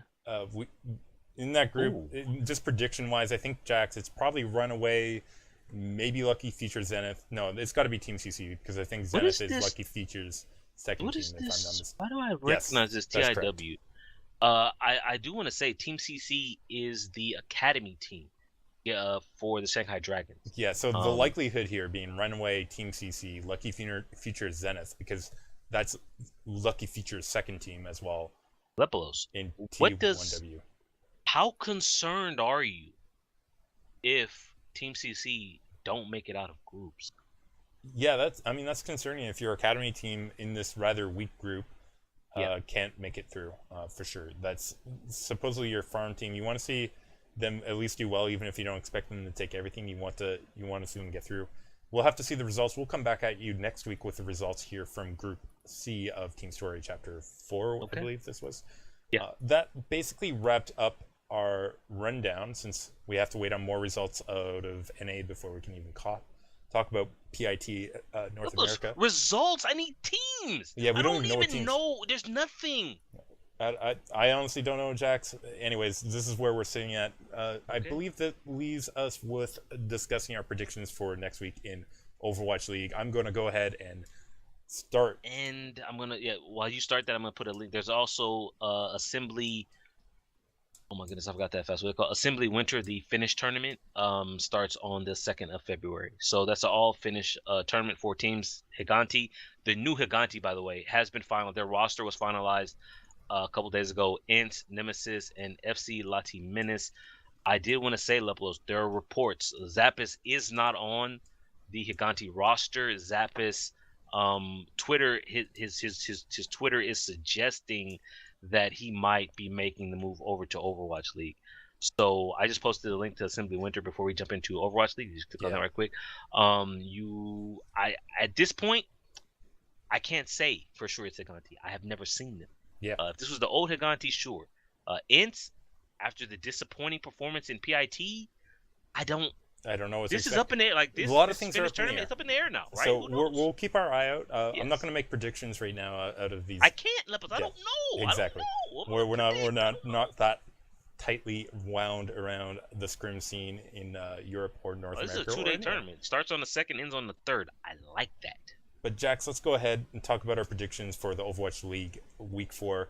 Valiant versus Fusion. Go. Wait. Sorry, slow down. Wait. Day 1, match 1, Valiant versus Fusion. It's our first matchup of Week 4. See, this is I have to go Valiant. No, I'm taking Fusion. Fusion played to the level of their opponents. I think they'll be prepared. Yeah, I have to take Fusion. Valiant, I did not like what I saw against the Gladiators, and I think that they should have lost to the Gladiators, not because I like the Gladiators, but I think the Gladiators threw the game. Fusion. I am actually going with Valiant on this one. I think they're gonna pull through. I think Fusion just gonna get. You're only picking them because they have agilities. Who's Canadian? Yeah, right. No, but in all honesty, I think. Are you taking notes like last time? I think the aggressiveness out of the tanks on the side of I am taking notes of the Valiant are going to come through when it comes to punishing Carpe and Shadowburn enough to not allow them to sit back and wait for their moments. So that's how I'm going to pull that one. Next matchup, we have Florida Mayhem versus your LA Gladiators. Taking the Gladiators, here's the deal. If it's the Gladiators who played against the Valiant, they win. If it's the Gladiators who showed up and got their butts kicked by Houston, Florida will win the second game of the season. Okay. I'm hoping it's the first, but I'm taking Gladiators. So as my upset of the week, Jax, I am actually taking Mayhem here. Yeah. No, I fully understand that. Their performance against Houston was gross. Yeah, I think Mayhem here. Okay, I'm saying. Doubles, here's the deal. I said it was an upset, though. Beat the Gladiators. If Florida doesn't beat the Gladiators, this team is worried as all hell. Yeah, because we'll come to it in day 3, but I don't think they're going to win against. I think there's desperation here for Florida, like this. I think so too, and this is a make or break game for them. And when I look at the emotions coming out of the Gladiators, just the outer failure from Gladiators in the last match. That was bad. I That think was that's so going to bad. carry over into this match. I think Mayhem's going to be feeling a little bit better this Right. week on the sickness front. Logics, I think, will step up and have a good game. I hope he does, and that's why I'm picking them. Day one match 3, Houston versus the Houston. Shock. Houston's, like I said, Yeah, this is like I mean, a no-brainer. what for me, anything less than a 4-0 for Houston is a disappointment. After what they did last week, if they want to prove that they're top 3, 4-0 San Francisco right here. Yeah, I agree with you. I wouldn't be surprised if this is another quick 4-0 for Houston on that one. Sets up day 2, Jax. Interesting game. Fusion What versus... a game this is. See, it's not fair. I need to know if Harry Hook is healthy or not. But since I don't, I kind of have to. I'm going Philly. I agree with you. I feel like Fuel is on the slide still, and it's hard to pick against the DPS out of Shadowburn and Carpe taking apart the unconfident Taimu and Friends DPS at this moment in time. I mean, it's not just the DPS. I'm not sold on the tanks of Dallas. I think Mickey did play better than he has. Coco though but had an Coco awful is, week, in my opinion. I don't know what's wrong with him, man. Something ain't right. Maybe he needs to get him some Swedish meatballs or something, man. But it's not there. And if your tanks aren't able to get in on Shadowburn and Carpe, you're in for a long day, long day. Philadelphia, and I take New York in the next one. Yeah, the next one is pretty simple. It's Excelsior versus Dragons. We're both on NYXL for this one. Come on, Shanghai, take a map, Shanghai. You do take a map. That would be interesting, but thankfully on the second day, third map, we have a great matchup here between the Spitfire and the Dynasty. And what do you think about this matchup? They both come off losses. But it makes it a very interesting matchup as a result. Who's going to bounce yeah, back I from don't. here? Who's at home? Can't believe I didn't say who's at home. Soul Dynasty is at home. I will go London. You were going London, Jack. So I think London's gonna get the crap beat out of them. But it's just something, I don't know, something in the back of my head telling me London is gonna get woke here. You think London is going to destroy his soul here? No, I said get woke. Oh, like they might wake up in game 5 and decide, oh hey, we need to win this. But yeah, I'm gonna take London. Bishop, you got a lot to prove here to make up for last week, man. Coach Bishop, yeah. I actually agree with you. I think dynasty problems aren't going to be solved within a week. They've showed to be slow on the uptake. I mean, effective but slow. Levels. If they bring out that Lucio again, okay. Yeah, I agree with you though. I think Spitfire are going to take the edge one here on this one. So we are actually the same on day 2. Wow, I did not think that. Okay. All right. Thought I was going to go with Dynasty. Listen, I'm sort of 50-50. It's a hard one. It's a hard pick, but I already had in my mind too that I was going to stick with Spitfire on that one. So I'm not going to create false controversy there. Let's go ahead. Day 3. We have the Shock versus Mayhem. I can't go with Florida. Sorry. And San Francisco, I think, is another team. See, the problem with San Francisco is they have players. They're just not old enough. And I think stage 2, I think they're eligible in stage 2. I don't know. Whenever they're eligible this season, then I can start to give you my impression of San Francisco, because they don't have Super. They don't have 150K. And for some reason, they don't run IDDQD. I know he was sick the first week, but I see him streaming all the time. So obviously he's healthy enough to stream. Yeah. But he hasn't played Lepelos. That is true.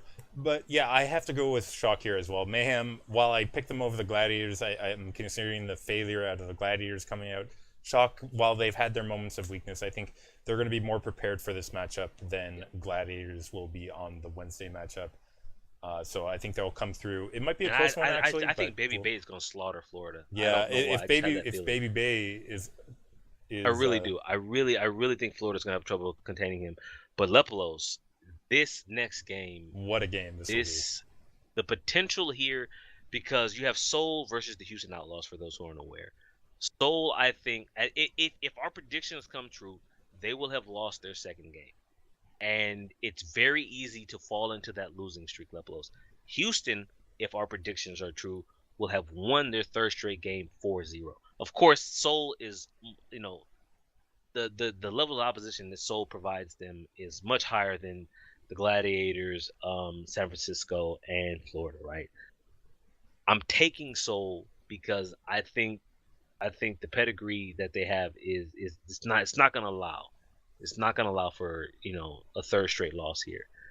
However, I will greatly enjoy it if Houston beats them because that means I will have one hell of a game to watch. I think it'll go for Houston to win. It'll go five. It'll go five, and it'll be Koth, and it'll be Koth that Seoul makes mistakes on running Lucio or something else that they shouldn't be running. So I'm actually going to pick Houston on this one. Here's why. Houston has a day one matchup against the Shock. That's relatively less preparation that they need. Day before this matchup, Seoul has to take on London. Next day, they have to take on Houston. Their preparation is not going to be at the same level for Houston I just that they would noticed like. who somebody get Nate on the line here. This is awful. Why are they playing these two teams so close together? Wow. You're probably right there. I'm still gonna take Seoul. I have faith in the coaching staff of Seoul Dynasty, and I think they'll see it as a challenge to prepare for both these things. But here's the thing, though. Seoul, the players, they all said Jake was the best DPS. They all say Houston. They've all said Houston is the sleeper team, right? Soul has said this. The players have said this in multiple interviews. Reddit and us, we joke about it, right? Jake, you kill Junkrat, Jake is dead. But we'll see. We'll see what happens here. The potential for this game is huge. And this next one. Jax, how do you feel about it? Boy. It's Gladiators taking on Boston, end of day 3, third matchup. Boston. I am agreeing with you on this one. I don't want Boston to win. It's just until if I could make this pick after they play Florida, I'd probably give you a better, more confident answer. But right now, Boston. The Gladiators. Yeah, Boston. Boston is on the up. Gladiators are moving down, sadly. Makes us go into day 4, Jax, very quickly. Dragons, Spitfire. Yeah, I'm the same here. There's almost no doubt about that one. I think we're going to see all the players of Spitfire get chances to finally come out on that one. Dallas versus NYXL is the second game of the 4th day. I got to go with New York. I think that's a reasonable selection as well for obvious reason. Which takes us into the final matchup, which is actually maybe a bit of a more difficult one to do. If I'm going to go Boston. That's just because of how well they played last week. This could go either way. I'll go Boston. The reason why, one, I think Striker is finally settling, and yeah, Striker's going to carry them a victory here. Because Striker does good, Dreamcasper does good because Striker is doing so much and drawing so much attention and creating so much space. And Gamsu jumps around and does Winston things, and he does it pretty good. Boston. I wouldn't be surprised if Valley win, but I'm taking Boston. Yeah, I'm sort of 50-50 on this right now, Jack. This is really close. Yeah, I'm 50-50 on this one. I think I'm edging towards Boston too because it came off a huge week. Valiant. Well, I said I do think they'll manage to over Philly. I think Boston's just going to get a little bit more edge on them here too, just barely though. So I'm going with the Uprising as well, and that actually makes days 2 and 4 the same picks for both of us on those days. But don't worry, we do have some differences, some major ones. But we'll see what happens. That's our predictions for next week's, which basically rounds out our podcast for this week. Well, this is too long. This is far too long. I'm trying to shorten it up. Unaware, right? You got to let me shorten it up. Oh wait, it's hard because there's so many good games this past week. If you were to look at the schedule, we have been putting in a discussion topic section, and I have here trying to shorten the podcast, and I don't really have a good discussion topic, so let's just get into the rundown. I'm trying to shorten it, and it got longer. 2 hours and 8 minutes, Lepolo. So I was about to say cue the exit music, but I gotta say, hit us up at OW Rundown. Just let us know, are you liking the podcast? You like Sunday? You prefer us back on Tuesday? We went to it Sunday because of how the Overwatch League schedule works, and we went to get in, sooner rather than later. He's at Lepolos on Twitter. I'm at JX_Blake. I already said at OW Rundown. twitch.tv/Lepolos every Sunday night around 9:10 Pacific. Google YouTube Lepolos. He'll upload it there, I think, probably tonight or tomorrow morning. I'm not sure. Yep.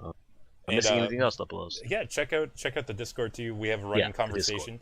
You guys are welcome to lurk and or join in. We're not going to worry about that. Just you can just listen to our chat, talk to us there, or just see us what we're linking and thinking are important in the Overwatch League. I post all the Overwatch links that I come across, like the article with Shadowburn, the interview Shadowburn game talking about the perfect Genji, things like that. Yeah, stuff of interest. Anyways, Jax, I think that's it for this week. So thanks again, everyone, for listening. I am playing us out. So catch you guys again next week.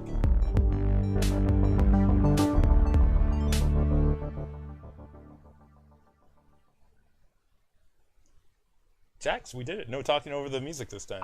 Because I'm trying to figure out how we're at